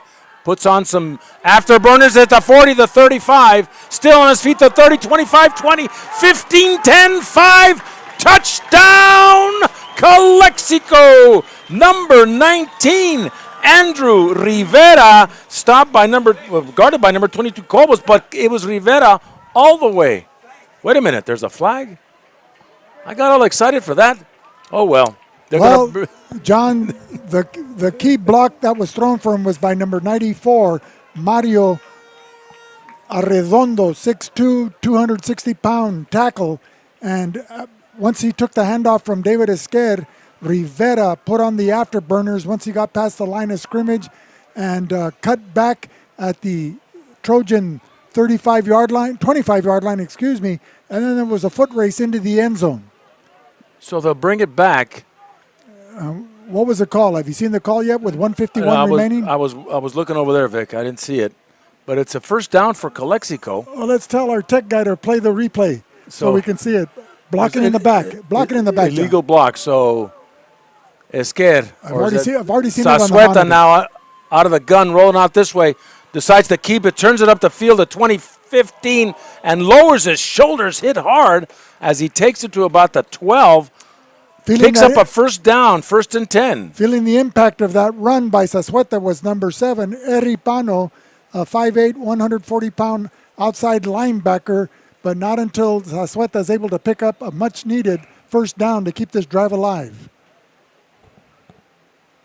So 1st and 10 for Calexico at the 12.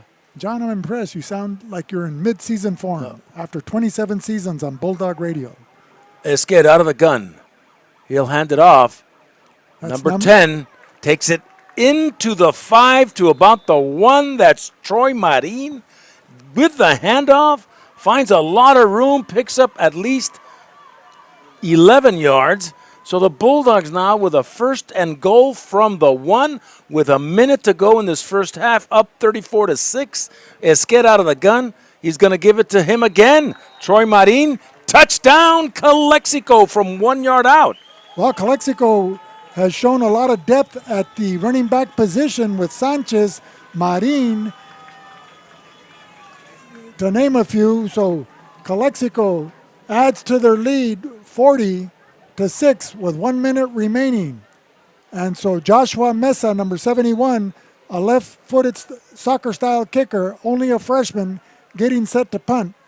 Kick the extra point. Snap, and it barely goes over the crossbar. So it's 41-6 in the first half with a minute to go. But barely counts, John. Barely counts. La Resaca has the absolute best Mexican-style seafood in Chabelas. And, of course, the best clamatos anywhere. La Resaca and Sonora Fusion. Try the Sonora Fusion in El Centro for the best cuts of aged beef. La Resaca at 221 Campillo Street in Calexico, and in El Centro at 6th and Main. So Calexico looking very good tonight, Vic. A lot of depth, you're correct. A lot of talent on the ground running the football. When we used to say they looked good, John, we used to talk about their uniforms and how stylish they were. But tonight, the Bulldogs have put on a running display, bar none, that looks like goes back to the days of the 60s and 70s and early 80s when Randy Robinson was carrying the ball in the 80s. Pete Gerardo at All-CIF Player of the Year in the 70s on that championship team coached by Joe Evangelos. And here we have Lorenzo, 330 pounds with another pooch kick. Pooch kick to number 8. Boom! And he runs into a brick wall right about the 37-yard line. Number 8 being, we've got to get those rosters. That was Dylan Villarreal, a 130-pound freshman. Well, welcome to the varsity. So Calexico displaying some brilliance here tonight in the first half, 41-6. I can't recall the last time Calexico scored that many points within the last at least several years. But they have tonight, and it's Abraham Zazueta and company, and it's Ernesto Sanchez looking like they made adjustments from last week's loss to Palo Verde. Ernesto Sanchez looking like his dad, John. Yeah, for class of 2006. You were vice principal then, weren't you? Vice principal, athletic director. Jose Jackson. Parked cars and handed out towels and PE. And sold popcorn at halftime. So time is called on the Castle Park Trojans, but the Bulldogs got to keep their momentum up. They've got to keep, trying their best tonight. Well, it's 4 quarters of play, John. You can't get too high, but when you have a lead of 41-6 here with 56 seconds remaining in the first half, it may give an opportunity in the second half for the younger players to get some game experience. And you know what? I want to announce that we've got a halftime interview with Butch Morales, Tony Butch Morales from the class of 94, and he was a quarterback during that stellar season when the Bulldogs were the DVL champs. That was 93. It was 93, but he's the class of 94. They played football in the fall. Right, so and I'm sure he put up more than 41 points in a game. We'll ask him. We'll ask him and see what, we won't talk about that Central game, but we'll talk about every other game. We'll talk about that Palm Desert game. But, this looks good for Calexico. And it's proud to be a Bulldog when you see the teams. It's proud to be a Bulldog all the time. Win or lose. Once a Bulldog, always a Bulldog. Win or lose or tie. Bulldogs till we die. That's how it goes. So a 1st and 10 for Castle Park with 56 seconds to go, first half. Jose Jackson under center. He's got 2 receivers to the far side. 1 lone setback. Doubles. Opening it up. Man in motion. He's going to hand it off to him. Peña turns it up the field, the left side, and is hit hard and brought down, having a tough time getting up himself. Well, that was an excellent open field tackle on the hard-running David Peña, returning All-South Bay League. Number 19, that's Andrew Rivera. Right. Got the wind knocked out of him. It could be. Either the wind or a thigh contusion.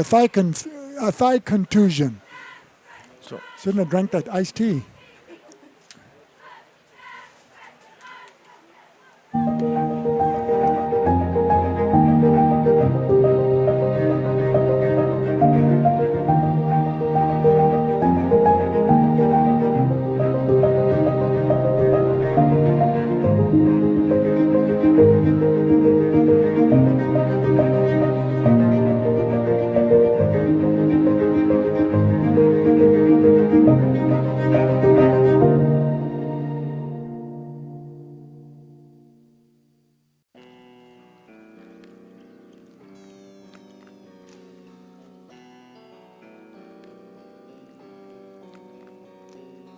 Silky Beat.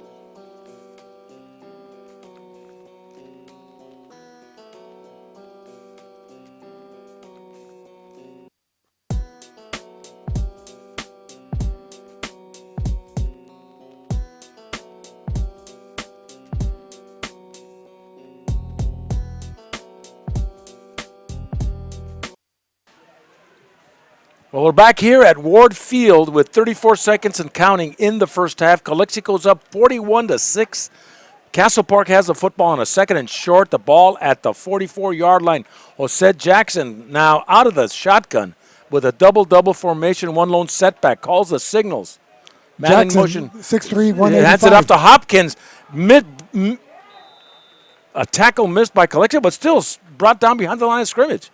Well, defensively, the Bulldogs go with Francisco Arriola, Gabriel Verdugo, and Thomas Ibarra. The interior defense, the outside linebackers are Andres Castro and Abraham Sasueta.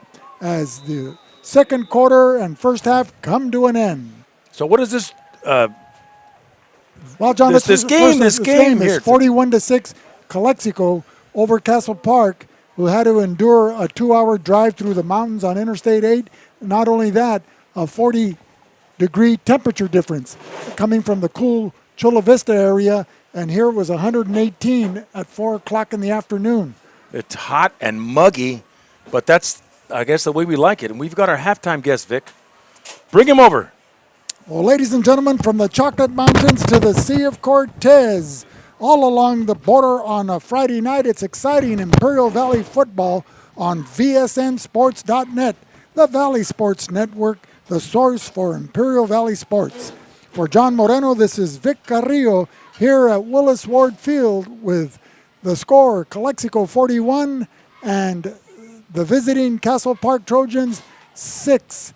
And all about excitement, all about that heat. We welcome a former Bulldog great in the Imperial Valley Football Hall of Fame, Tony Butch Morales, that standout quarterback in the 92 and 93 seasons, but particularly the 93 season where he led them to a championship of was it Imperial Valley League or Desert Valley League? Desert Valley League. Desert Valley League, and continued success since then. We'll talk about his quarterbacking camp, but first let's welcome him to our first VSN show in Calexico. Thank you. I appreciate you having me. It's an honor to be here with you guys.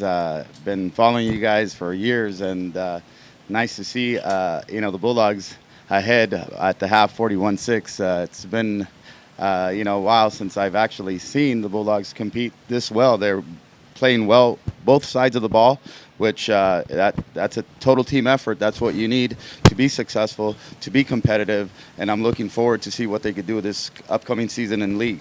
Well, after 27 seasons of doing Bulldog radio on different radio stations, John Moreno and I have moved on the invitation from Will Torres and Ron Rubio of Valley Sports Network out of the Brawley area. They were doing primarily Brawley games, but this season, which is their fourth, they're looking to expand the visual opportunities for high school athletes in Imperial Valley, and we're going to be doing 2 games of the week. Right now they're doing the Southwest, Al Central Southwest, and Vincent Memorial at Southwest, and we're doing the Castle Park Calexico game. And so it's been exciting for us, but we've had to make adjustments because I was used to describing the play on the field on radio, and A now little different. no more mistruths or calling a running back LaDainian Tomlinson or Gil Sayers or Charles White or even Marcus Allen. Now we have to just say he runs like him, but we'll get his number for you. No, So that's- tell us about you. What have you been doing? I've been here in El Centro for 6 years. I moved back from San Diego, and I got 3 beautiful children, a wife at home, which is, taking care of my family. Got a 13-year-old daughter who just turned 13 and plays softball at IVGSL. And I have a 11-year-old son that he plays football. He's on the defensive side, a little bit built a little different than I am, a little stronger, a little faster, a little, more broader shoulders, longer. And he plays the defensive end position and linebacker position. And I'm coaching right now at my 9U sons team, 9 and under, 8, 9-year-old kids for 760 Elite. And we've been practicing, for 3 months already, and I'm looking forward to these kids competing. We have a bye this week, and then following week we start our league game. So I'm looking forward to that, and I'm glad to be part of my son. I was there for my oldest, who is 11. I coached him for 2 years when he was 8 and 9, and then now I have the opportunity to coach my 9-year-old now on his team, and it's fun. It's fun being out there with these kids, putting in that hard work, and them understanding the football game itself, understanding the fundamentals, just how much it takes to have a successful team, build together, and camaraderie, and the competition. And I'm looking forward to that. That's where I'm at. And like I mentioned, 6 years ago, I moved back to the Valley with the idea of helping coaches or the youth here for football, especially the quarterback position. So that's where I'm at right now. Well, talking about that, you were an outstanding quarterback in high school. You went on and played at the collegiate level. And then since you've been back, the quality of quarterbacking throughout the Valley in high school football has really progressed. And particularly with these no-huddle offenses, the spread, audibilizing at the line of scrimmage, the quarterbacks reading the defenses and checking down on multiple receivers, not just 2 or 3 receivers, but sending packages of 5 receivers out into the defensive secondary. And you played a big role in that. Tell us about your quarterback school. Well, I was just kind of thinking about earlier, how many kids have I actually worked out this particular season, or preseason, if you will.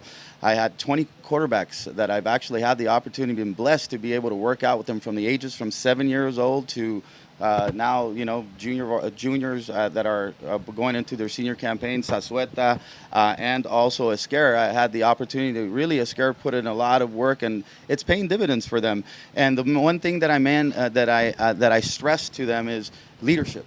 You are the one that is leading the team, so whatever you need to do is you need to figure out how to motivate them, how to become a unit, and they're doing a good job. It's a difficult thing to do, to go back and forth on the quarterback, who's starting, who's not, who's playing, but they're doing real good. So that's what I stress, is leadership. Well, it's not just being able to talk the talk. You also have to be able to walk the walk. So what kind of physical attributes come in with these quarterback candidates, or do you try to nurture what they're best at, their skill set, whether they're deep throwers, they're short pocket throwers, they have a rifle arm, or they may have more athleticism where they're able to run the option or run the ball, like this Jose Jackson for Castle Park is. He's being recruited by Minnesota as a quarterback or as an athlete, and I was impressed with him during the pregame warm-ups on just the great character. He's the leader. He knew every player on his team, their numbers, what position they were playing, who the captains were.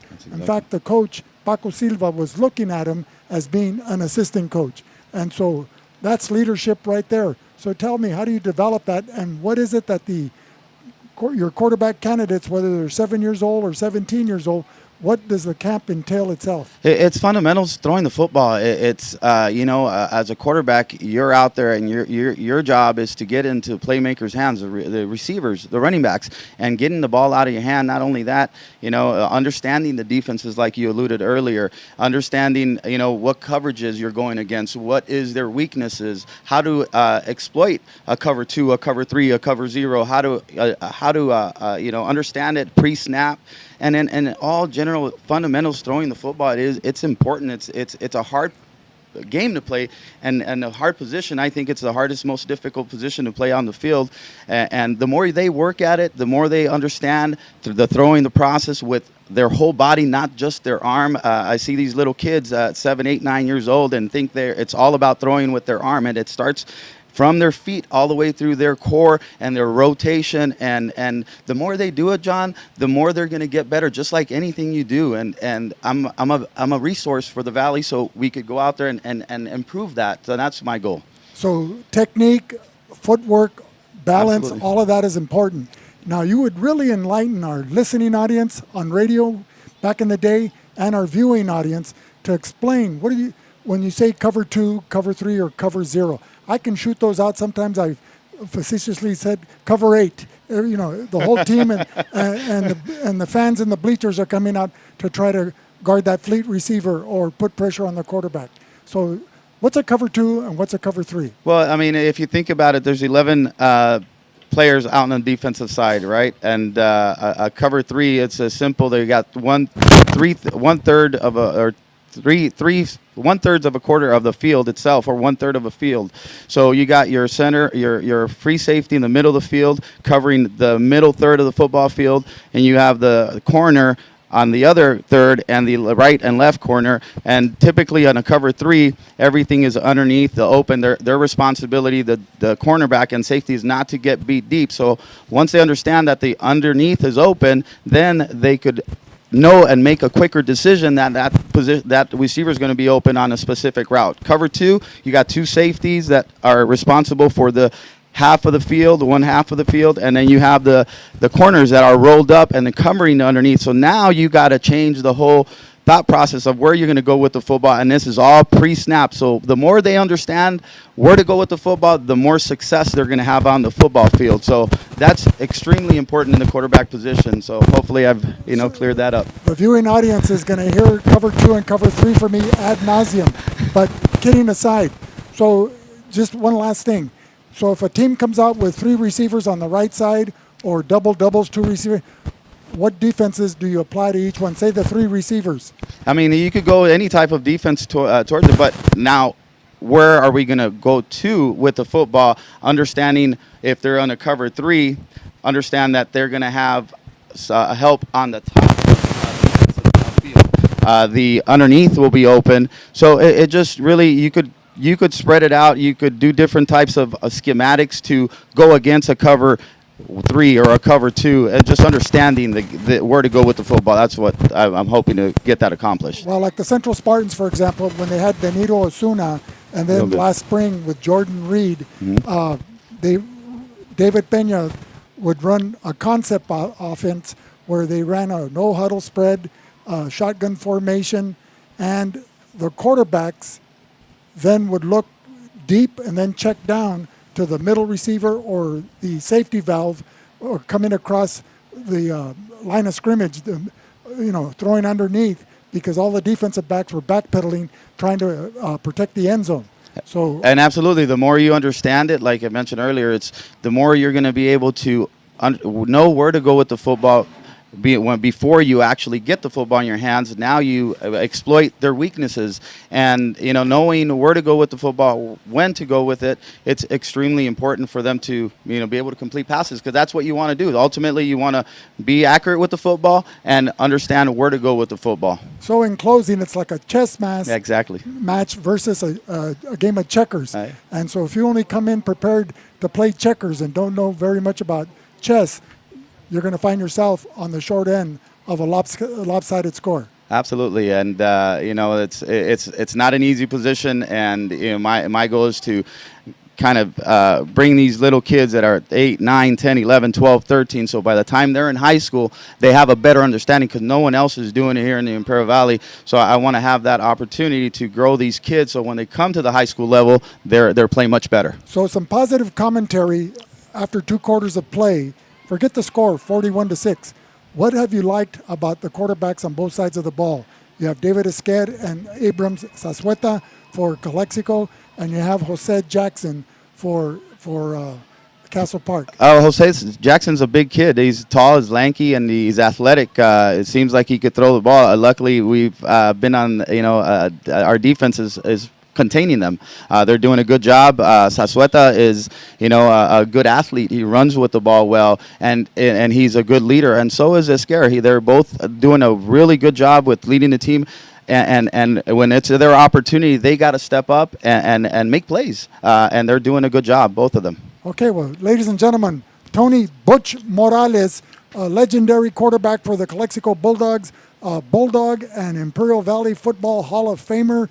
Thank you for coming on to our show. It's been a pleasure just listening to you. Likewise. And I'm sure the 6,000 viewers outside out there are liking it as well. So I appreciate you having me. Thank you so much. Okay. I appreciate that. Get him on the air when you're not here. I'm not. I may lose my job. There you go. Oh, it's an awesome. Thank you Okay, so much. thank you. Let me get a picture with you guys. Okay, I'm going to post it.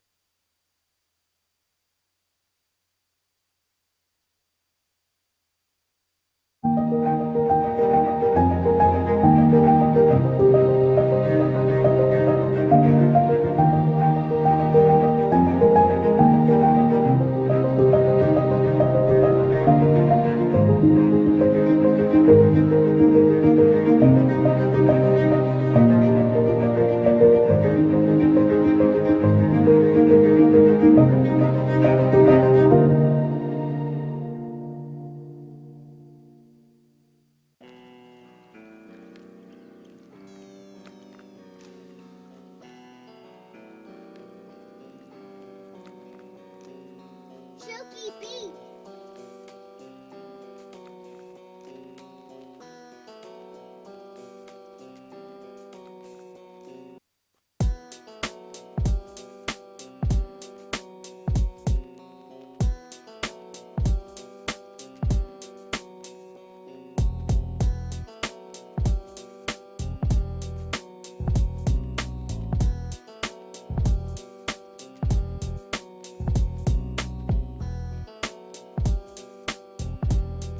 Reducing energy use during the summer is more important than ever. This summer, IID encourages you to do your part by setting your thermostat to 78 degrees or higher, avoiding the use of large appliances between 4 and 9 p.m., and turning off all unnecessary lighting. But there's more. IID provides a number of summer energy-saving opportunities to help you make the most of your energy savings efforts. Check out our tips and energy saving guides at IID.com. Let's work together to stay cool and save energy this summer. From the Chocolate Mountains to the Sea of Cortez, all along the border on a Friday night, this is exciting Imperial Valley football on VSNSports.net, the Valley Sports Network, the source for Imperial Valley sports. For John Moreno, this is Vic Carrillo at Willis Ward Field as we get set for 2 more quarters of action involving the Calexico Bulldogs and the visiting Trojans from Castle Park out of the South Bay area in San Diego. John, as we welcome you back after an outstanding interview with Butch Morales, the 92-93 quarterback, graduate of 94, and all the exciting things that are going on, what is your commentary after 2 quarters of play here with Calexico surprisingly leading 41-6 over this tough Castle Park Trojan team? I think they made adjustments on these mental mistakes that they had last week against the Palo Verde Yellow Jackets. And that's Hopkins. Hopkins takes the kickoff, and he'll be down right there at the 26-yard line. But it looks like they made those adjustments this week at practice, and it shows that they're, very few mental mistakes. They've been executing off the ball. I've seen the line blocking and opening up the holes for the running game. So, if anything, they've really progressed on leaps and bounds in just 1 week. Castle Park is not a weak team. I mean, they could be a team competitive in the Imperial Valley League at a minus 20 rating, where Calexico is a minus 43 rating. So those ratings will change on Cal Preps after tonight. Well, last season, Castle Park had a 3-2 1-loss record. They came in second place to Sweetwater, that finished the season 5-0, along with Chula Vista, Mar Vista, Montgomery High School, and San Isidro. And so, well, they came in third place. Montgomery, with a 4-1 record, came in second. But they lost a lot of players, particularly two outstanding running backs in Hernandez and Cabal, to graduation. But they have two outstanding running backs returning in Jalen Hopkins, who has a 61-yard scamper to his credit for a score, and David Peña, returning all Metro South Bay League performer. Hopkins in motion. Jackson under center, hands it off to the big guy, David Peña. I believe it was him. And the Bulldog defense is really playing up to their potential today. Well, we'll give those introductions in a minute on the Bulldog. But let's talk about the heat, John. You mentioned the heat and the humidity, it being sultry, being a factor. Castle Park came out like gangbusters. They scored on their first offensive play after holding the Bulldog offense to 2 first downs and taking over at their own 39-yard line. And then a Jackson handoff to Hopkins. He raced down the sidelines, but we haven't seen that burst of speed since. And so I'm wondering if the heat is taking its toll on the South Bay Castle Park team. Well, the Castle Park is used to playing in the evenings in the low 70s up there in the South Bay area. And here, it won't get in the low 70s at all, even at 3 or 4 in the morning or 5 in the morning when it's the coolest. It'll still be in the 90s. So you've got to say that is a factor. The heat, the humidity, the sultriness, the soupy weather, if you will. It's like playing in a sauna for Castle Park. It's like playing in a bowl of caldo de res for all of you that want to know how that feels. Well, Paco Silva is very familiar with Mexican cuisine, John, and he doesn't put a lot of crema on his tacos. But he's a great guy. I've enjoyed talking with him all this week and earlier during the pregame, and it seems like I've known him for decades. And yet he's somebody that would be first in line at a carne asada at my house in the backyard. For the best burgers in town, it's Burgers and Beer at 260 North Imperial Avenue in El Centro, open 7 days a week and serving breakfast, lunch, and dinner. Burgers and Beer is the place to watch the big game. Great food and great service. That's Burgers and Beer. So Jose Jackson on a 3rd and long from way back inside the 30-yard line at about the 27. Well, Calexico's inserted 330-pound nose guard, number 99, Lorenzo Rodriguez. They're trying to put pressure on the quarterback, but he's running laterally down the line of scrimmage, and he was there to pick up the carom. So Calexico's starting to substitute a little freely now. And that was a little play action there on Jackson's part, looking for Kamea Luna. Goes incomplete, so it'll be a 4th and long, and this time they will be punting the football. And it looks like Ernesto Sanchez and number 3, Pedro Cruz, are back to receive for Calexico, and punting the ball is number 17, Cassandra Gomez. So Cassandra Gomez will see a punt from her. Her college plans are to go to Mesa College next year. She's a senior. I won't give her weight, but there it goes, John, a nice punt. And it's hit by the Bulldogs, number 8, I believe. Or was that 6? It was probably number 6. That must have been Pedro Cruz. No, it was number 8, Vic.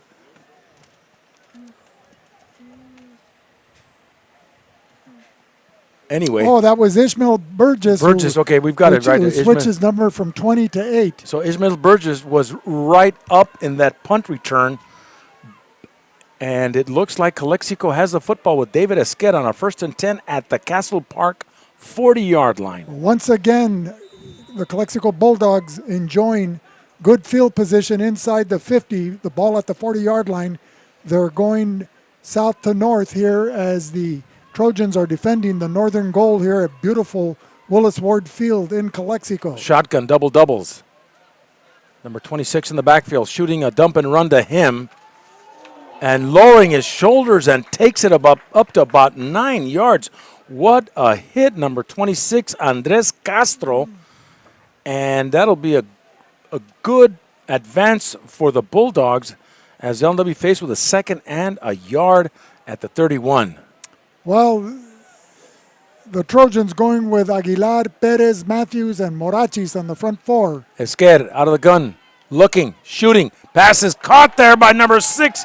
Again, Pedro Cruz will take it up, get a 1st and 10, a pickup of at least 13 yards. Number 14, defensive back Isaac Lucero, 5'8", 135-pound junior, covering closely on that play and not allowing Cruz to add any additional yardage to that pass, catch, and run. A beautiful pass by Esquer out of the gun, looking, dumps it. Number 26, Vic. Castro turns it up the field, lowers his shoulder, and gets knocked out of bounds, but not after he picks up a good 5-6 yards.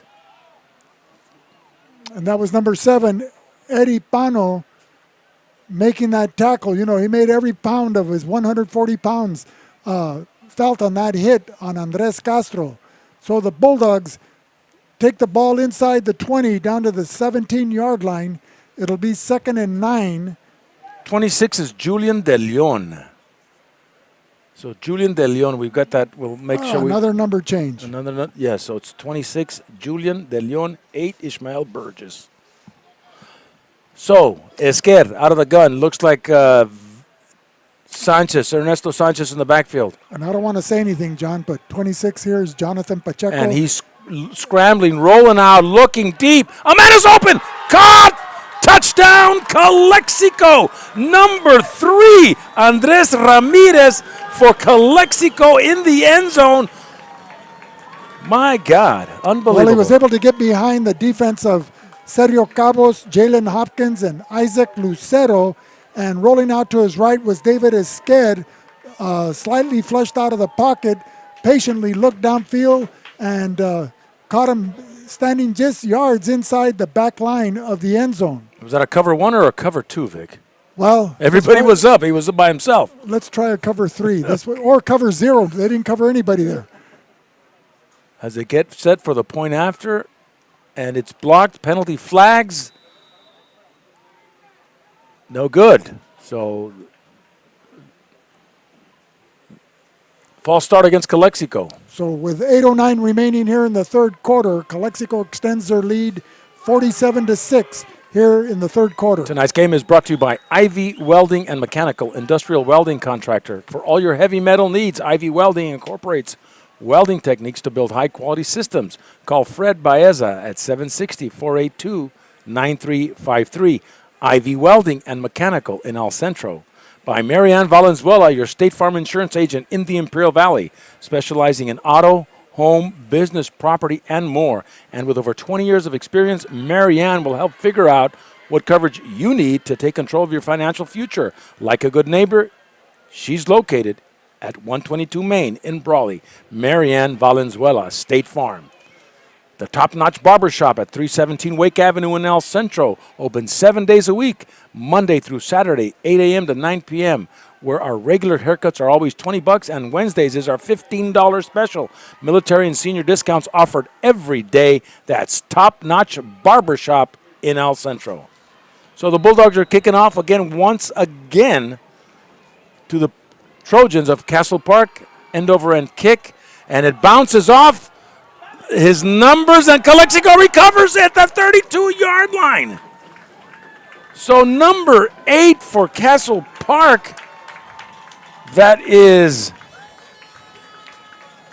Dylan Villarreal, John, a freshman that is getting a chance to play tonight, and this will go into his memory book as he's going to remember this, and it can only get better for him in the future. But Paco Silva entrusting all of his players, there's nothing like game experience. So 1st and 10 for Calexico, 8:04 to go third quarter, 47-6. And we have in there Zazueta at quarterback. Zazueta, number 22. As he's talking to his So David Rivera split out to the far side. doubles. Shoots a little dump and run again there to number 26. Going down the far sideline, the 10, the 5. And does he get in? Does he get in? No, he doesn't. He stopped at the 1 yard line. Let's watch the replay, John. And number 26 is Julian De Leon on a dump and run. Takes it To the house. almost to the house, to the 2 yard line. Here, let me make a thing for Julian Wow, De Leon. good. So it'll be first and goal for Calexico at the 2. And this has been rather lopsided and did. But there's an injured player on the field, Vic, so we're going to take a timeout. Cramp, that's Hopkins.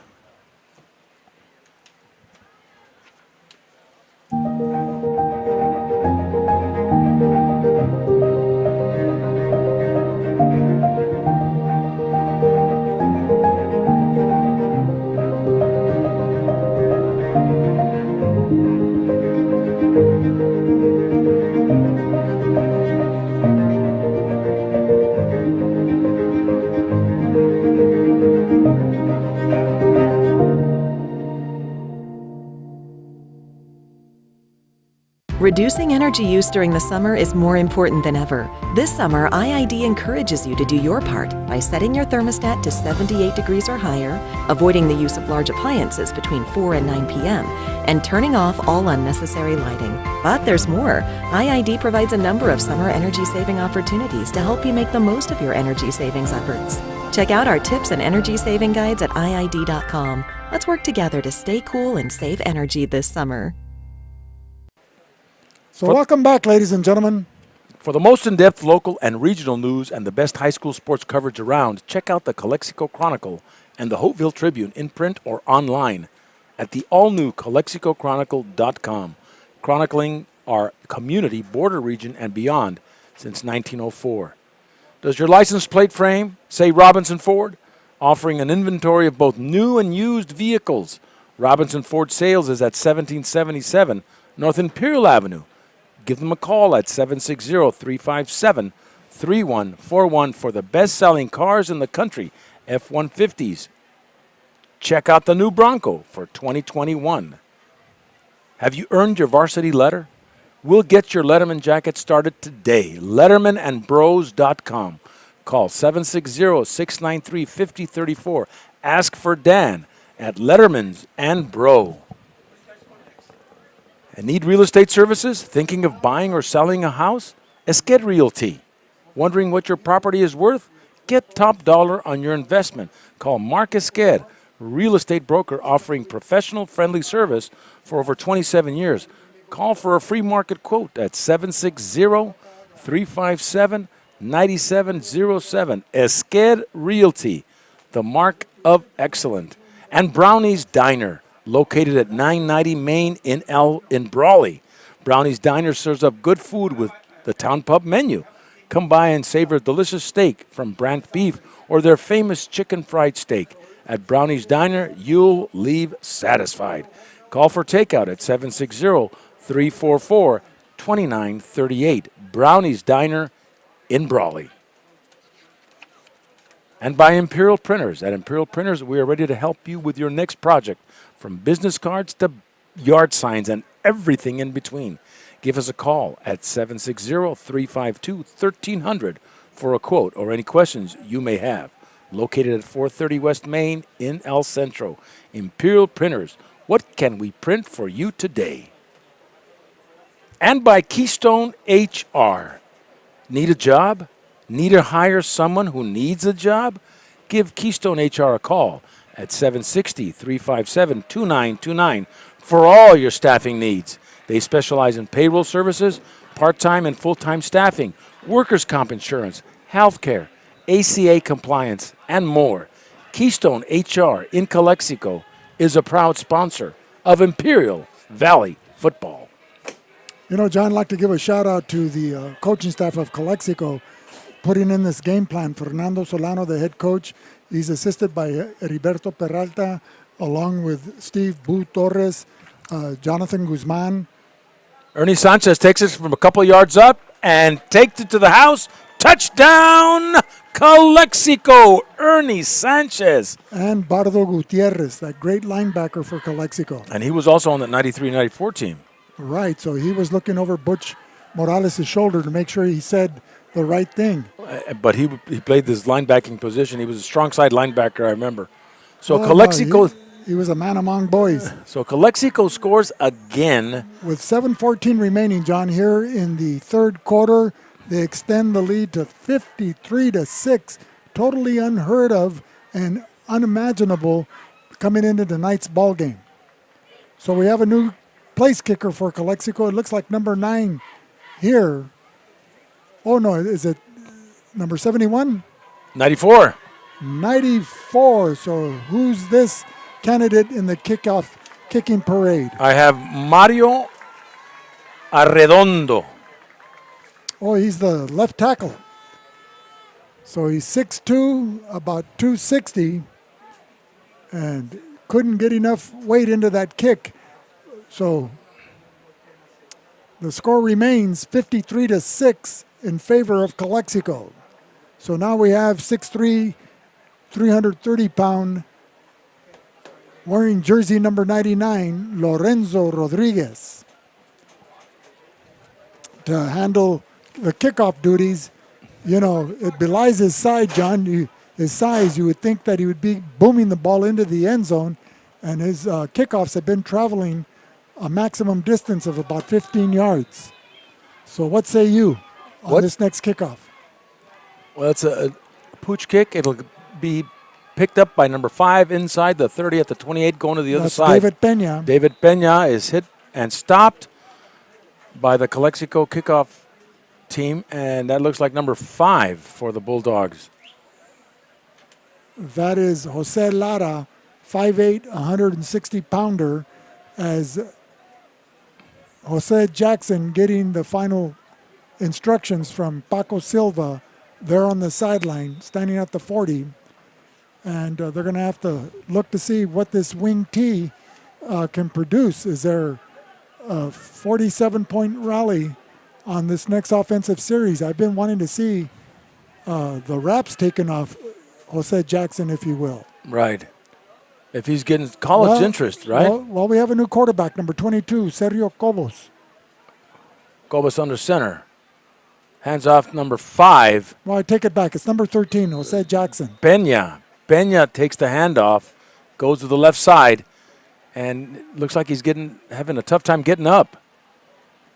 So he'll pick up about 6 yards. Well, you know, last Friday when we did the Mount Carmel Central game at Cal Jones Field in El Centro, it wasn't as hot or sultry as it is tonight, but numerous players in the second half for the Mount Carmel team were having to have an official's timeout called to address cramping, leg cramps, that is. Right. And it hits both players, local and from San Diego. Straight dive attempt of number 44 for the that's Amador Aguilar. Nowhere to go. He was hit at the line of scrimmage by the Bulldog defense. That's Verdugo and Francisco Arriola making the stop there. So a 3rd and 6 for Castle Park here in the third quarter, 3:44 to go. 53-6 is the score. Calexico on top. So Jackson under center. He's going to hand it off. Number 5, but the Calexico defense, David Pena, takes the handoff, but the Calexico defense is reading this offense very well and knowing where to go. We're knowing where the ball is going to go. I mean, it just seems like they've scouted the Castle Park Trojans well. Well, that was Verdugo and Nisael Gastelum in to make the stop for the Calexico Bulldogs. So they're faced with a 4th and 5. Jose Jackson still there. They may not be punting. The last punt was performed by the lone female on the team, and that was Cassandra Gomez. And Jackson dropping back, looking, he airs it out down the far sideline. That is number 22. That's Sergio Cobos, a returning All-Metro South Bay League performer. So the Trojans will turn it over on downs. The Bulldogs will take over with 2:20 remaining here in the third quarter. The ball at the Trojan 38-yard line. The Dom Team Real Estate Company serves the entire Imperial Valley with a full array of services, limited and not only to residential, but including farmland, commercial, and industrial ground. For honest and reliable real estate advice, it's the Dom Team Real Estate Company at 760-337-86,000. The Dom Team. So Calexico now has the ball that's inside the 40 at the Castle Park 36 with 1:42 to go in this third quarter. Defensively, the Trojans go with Marcos Morachis, number 54, along with number 62, Noah Matthews, and number 74, Guillermo Memo Perez in the front interior defensive line. Also assisting is Amador Aguilar, David Peña, Ricardo Soto, and Eri Pano will give the defensive backs after this play. Esqueda out of the gun. Man in motion. Fumbles the football, but looks like the Bulldogs may have recovered. No, Castle Park. No, Calexico still has it. It was bouncing around there at the line of scrimmage, Vic. Well, that was number 14 for Castle Park, Isaac Lucero, 5'8", 135 pounds, from his cornerback position, making the hit on the running back. And if John's jukebox was collecting hits, we can add one there, John, for you to play. I think it's called E5 on the jukebox. Nothing but the blues, Vic. Put the blues on. Okay, David Esquer will give the handoff to Sanchez, going to the right. He's up on his feet. He's still going. He's fast. He's quick. He's tough, and he's just knocking people all over the place. Touchdown, Calexico. Ernest Sanchez taking the handoff, Vic, from about the 38-yard line and going all the way to the house once again. Running along the right side behind Mario Arredondo and Nisael Gastelam, the right tackle and right guard. But once he got past the line of scrimmage, it was the athletic ability and speed and vision of Ernesto Sanchez to take it to the house, John, from the 36-yard line of Castle Park. So Calexico will try for the point after, 59-6 at the moment. High snap. Will it cross the? Yes, it will. And Calexico now 60-6. I've got some updates, Vic, at the Central Point Loma game in the fourth quarter. Central 37, Point Loma 21. And the final West Hills Imperial game, West Hills 21, Imperial 7. And the Mountain Empire Hopeville game, Mountain Empire 14, Hopeville 6 in the fourth. And I found out that the Calipatria Desert Mirage game was canceled. Was it COVID related or not enough players due to the back of school openings and some kids that you were counting on not registering? I don't have a reason as to why. And how are Vincent and Southwest doing? No score yet? We'll get to the Vincent Southwest game. It was pretty close. So, John, after 3 quarters of play, the Calexico Bulldogs lead by a score of 60-6. Will the running clock be put into play here? I would assume it would be, and it should have been put in a while ago. But it's 14-12, 14-20, Vincent over Southwest up in El Centro. So it's 2014 Vincent. 14-20, 2014. High score on top. Okay. Calexico kicking off hopefully one last time. So once again, I think Lorenzo Rodriguez has passed the audition. Here's the kicker. end over end. Nobody wants to pick it up, and they're having a tough time again handling that kickoff return, Vic. Well, one of the ways you combat that, John, is you put your wide receivers up front so they can catch the ball. They're used to catching the ball, but because besides implementing all that you can within a 2-hour practice, if even your practices go that duration of 2 hours, special teams doesn't get a lot of time or devotion during the week of practice. Usually it's the last 10 or 15 minutes of the Thursday practice the day before the game, and it's just like a dress rehearsal. And it should be every day. There should be time allotted for special teams. Well, when you don't or don't have that opportunity to, this is an example of what could happen. Right, because people, you see people when they move away from the ball when they should be going at the ball, or they don't go away from the ball and they go towards it on a punt. And that's understanding and having knowledge of the football culture. Jose Jackson will hand it off, but there's the defensive line there stopping number 44. Amador Aguilar.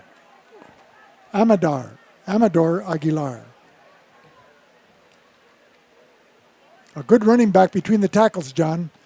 Running behind the blocking of Marcos Morachis and Guillermo Perez. Here, let's switch it over. You're doing a good job calling the offense. 2nd and about 7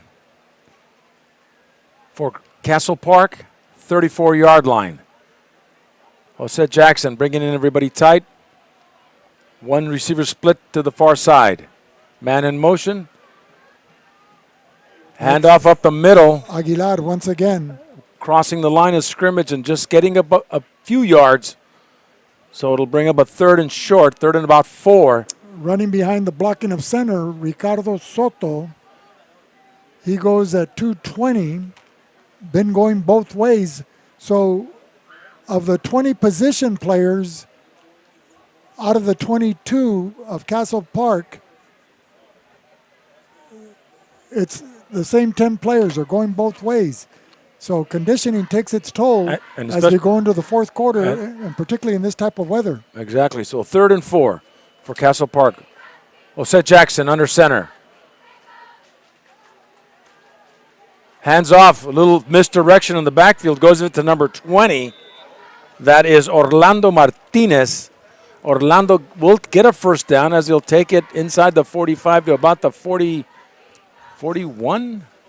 Will they give him the first down? It looks like they will. Well, John, like they say, what goes around comes around. If Calexico has to return the favor and journey to the South Bay next year in the preseason, and the temperatures in the 70s, or you'll see everybody there from on the Calexico side of the ball wearing parkas, ski masks, and Letterman jackets, etc., and 501 blue jeans. 1st and 10 for Castle Park at their own 41-yard line with 8:28 to go in this football game. Up 60-6, Calexico. And don't forget your Valley favorite, John, those Red Wings. There you go. Just like the Farmers. A little counter give to number 44. That's Aguilar again. Amador Aguilar will go to the right side, and he'll be stopped right about the 44-yard line. Your county supervisor, District 1, Jesus Cachu Escobar, is a proud sponsor of VSN. As a committed public servant, Jesus Escobar's civic and community involvement includes being a board member of the Border Communities Capital Company, and he'd like to wish all the Valley teams a great season. Ojeda Industries, commercial and industrial equipment supplier. Ojeda Industries is proud to sponsor the Valley Sports Network. Ojeda Industries was voted Imperial Valley Press Reader's Choice for the best farming equipment provider in 2019. Located in Brawley, Ojeda Industries is here to serve you. A quick handoff there to number 37 going to the right side. That was Brian Antunes.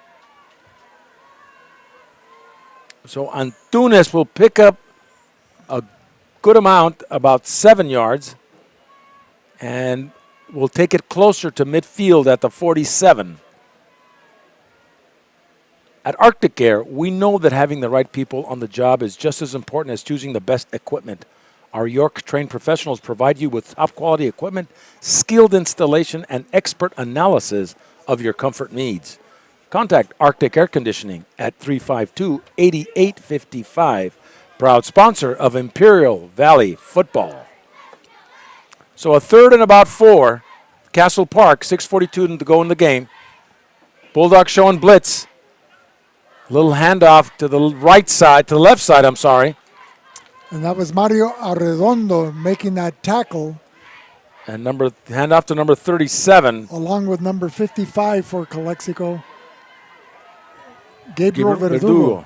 37 for Castle Park. So a 4th and short. They got to go across midfield to the 49 on this 4th down with Jose Jackson. And looks like we may have a running clock with 6 minutes to go. So Jose Jackson under center brings everybody in tight. One split to the near side. Bulldogs showing blitz. Jose Jackson handed off to 44 again, going to the right and pounding his way and hitting hard. Amador Aguilar will take it, get a first down, and he'll take it inside the 45 to about the 42-yard line. running very well in between the tackles, John. He picked up at least pretty close to 10 yards on that one. A 9-yard gain. So 5.5 to go. He crosses midfield, crosses the 45-yard line, takes it just shy of the 42-yard line at the far hash mark for near the Castle Park bench. So it's a 1st and 10 at the 42 going in for Castle Park. Jose Jackson under center. He's got a receiver split to the near side. That's Isaac Lucero, number 14. And he'll take the snap, hand it off, again, left side. And everybody's in there to stop. The Bulldogs are playing aggressively, even here late in the 4th quarter. They're fired up. Well, they're getting a quality effort from their offensive line, in particular, number 54, Marcos Morakis, there that opened up that hole and provided a running lane for Amador Aguilar. At Sanders Incorporated, architecture and engineering is our expertise. A leader in design, development, and delivery. Sanders Incorporated is a proud sponsor of Imperial Valley football, and we wish all our Imperial Valley schools a safe and successful season. Nava Commercial Capital and Real Estate, the perfect time for you to refinance may be right now. Don't miss your chance to save cash or shorten your loan term. Reach out to discuss your options with George Nava at 760-960-3041. That's Nava Commercial Capital and Real Estate. Jose Jackson doesn't like what he sees, and he'll call a timeout. Well, John, who knew that Calexico had 60 points in them, let alone for the season? As last year they had difficulty scoring in that shortened season due to COVID-19 and playing only 5 games. They had 1 victory out of the 5, defeating El Centro Southwest and coming in 4th place out of a 5-team league. Southwest coming in last, Imperial coming in 3rd, Brawley 2nd after losing the bell game to the Central Spartans, who happened to win with that senior class 4 consecutive bell games. But nevertheless, Calexico here, it's like the tale of 2 cities that we've used often on our radio broadcasts. They managed only 6 points against Palo Verde Valley last week, and that was in the closing minutes on the touchdown pass from David Esquer to Ernesto Sanchez. And now this week, Ernesto Sanchez doing it all on the ground as he's just run amok among the defense of Castle Park. This game will surely silence the critics, as many thought that Calexico would not play up to its potential like they had today. And it surprised me. I thought it was going to be a closer game. So Jose Jackson on a 2nd and about 6 at the 39. Man in motion coming this way. He's going to hand it off to him. That's number 20, I believe. That's Orlando Martinez. Picks up about 6-7 yards. He gives that extra effort as he goes up the field. Well, John, Calexico is certainly going to receive votes over the weekend in consideration for Game of the Week honors in the upcoming future as we determine which games of the week will be broadcasting as we try to cover all Imperial Valley high schools throughout the 10-game season.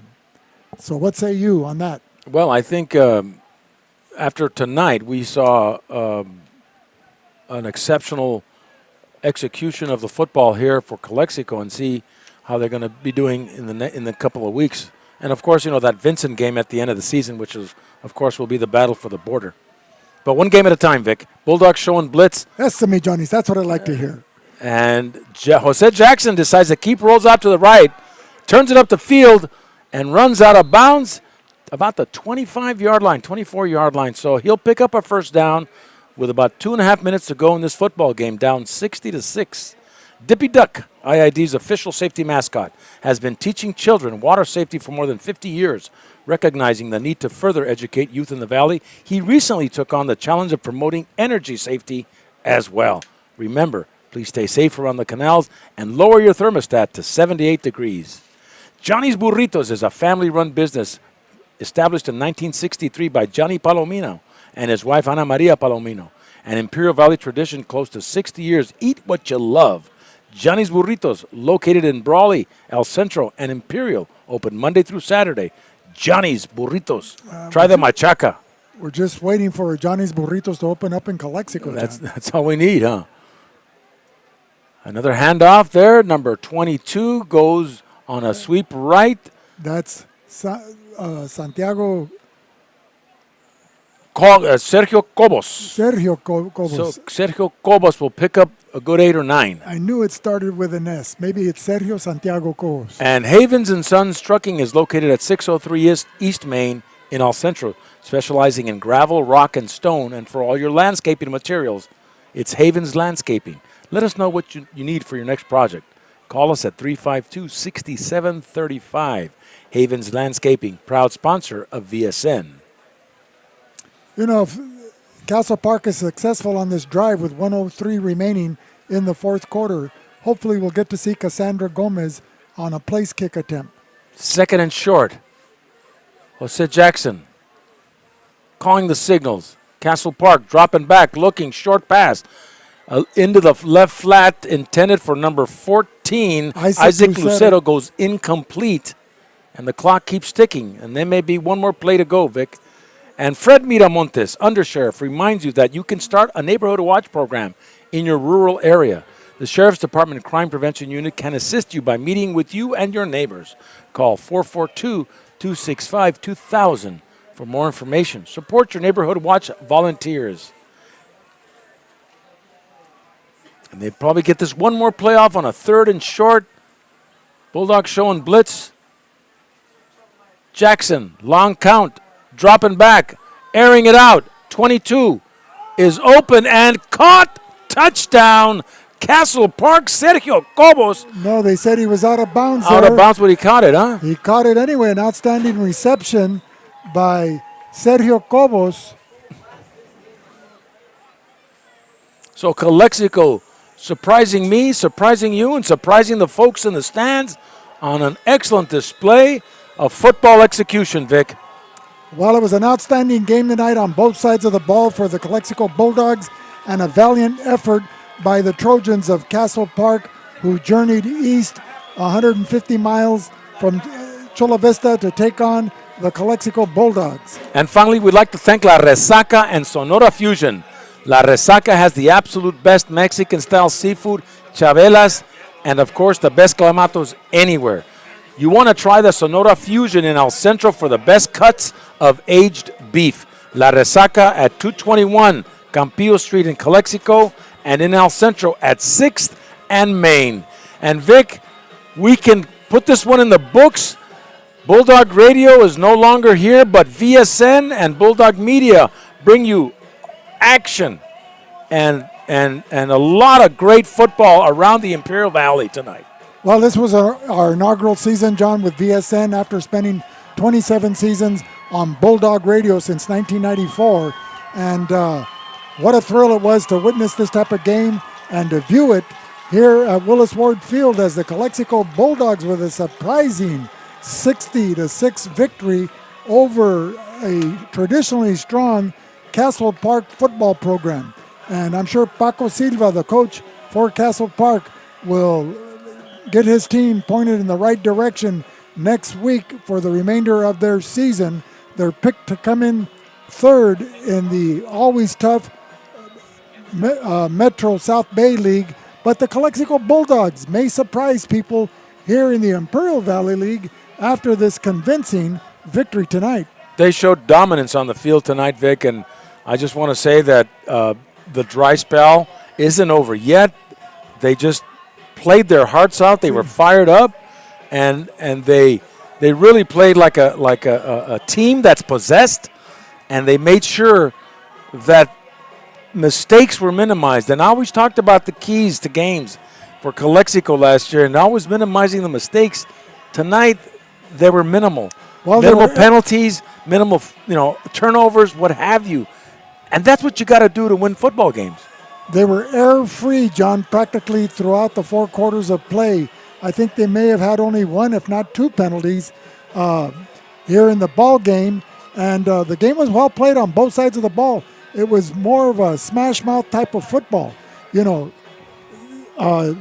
Hopkins for Castle Park on their opening series on the first play that Castle Park touched the ball, electrified the crowd on the visiting side with a 61-yard touchdown run. And we thought it was going to be a long night for the Calexico Bulldogs, but they were steadfast in their defense, their offense. They were patient, and they resorted to smash-mouth football, keeping it on the ground, and it paid large dividends for the Bulldogs, and it opened up the passing game for David Esquer and quarterback Abraham Sasueta. And when you say they opened the passing game, it did, because I saw that these young passers in David Esquer and Abraham Sasueta, they're being coached by Butch Morales. You notice that their footwork is a little bit smoother. You notice that they looked around the field. You notice that their passes were a little more accurate. You notice that they were able to read those defenses on when to pitch and when to keep. So Butch Morales saw what the product that he's putting out by the coaching of the young quarterbacks in the league. And so these 2 young gentlemen did show that. You saw the line blocking. You saw that giving them time. If you don't have a strong line that gives time to your quarterback or your running backs to open the holes and throw the football, you have nothing. So I got to give credit to that offensive line and the defense that was stubborn. So you had all facets of the game, Vic, that was really on all cylinders tonight. Well, I concur, John. It was a collective and collaborative effort on both sides of the ball, but particularly the offensive line. They controlled the trenches. They gave the quarterbacks Esquer and Sasueta time to throw, time to view the defense, to see what they were in. Speaking of Butch Morales, he enlightened us and the viewing audience on the types of defensive coverages that quarterbacks will look at when they come out from their huddle and they're taking the center snap, whether it's a cover 3, cover 2, or even a cover 0. So we'll take that into next week, John, as we get ready for the closure of tonight's ball game and the live stream. And we'd like to thank all our viewers tonight. Of course, our halftime guest, Butch Morales from the class of 94 and that IVL championship of 93. Our program director, Will Torres at VSNsports.net, the Valley Sports Network. Our technician in the booth, Jose Alejos. Our cameraman, Luis Panchito Garcia. And our writer, Jalen Fong. And of course, our sponsors that make the broadcast possible. Join us next week from the Chocolate Mountains to the Sea of Cortez, all along the border on a Friday night when VSN, the Valley Sports Network, will travel to Imperial for the Game of the Week 2. Again, we will start our program at 6:45 with a pregame. Tonight's final score, Castle Park 6, Calexico 60. For Victor Carrillo, this is John Moreno of Bulldog Media, bringing you live coverage of Imperial Valley football, saying good night on VSN, the Valley Sports Network.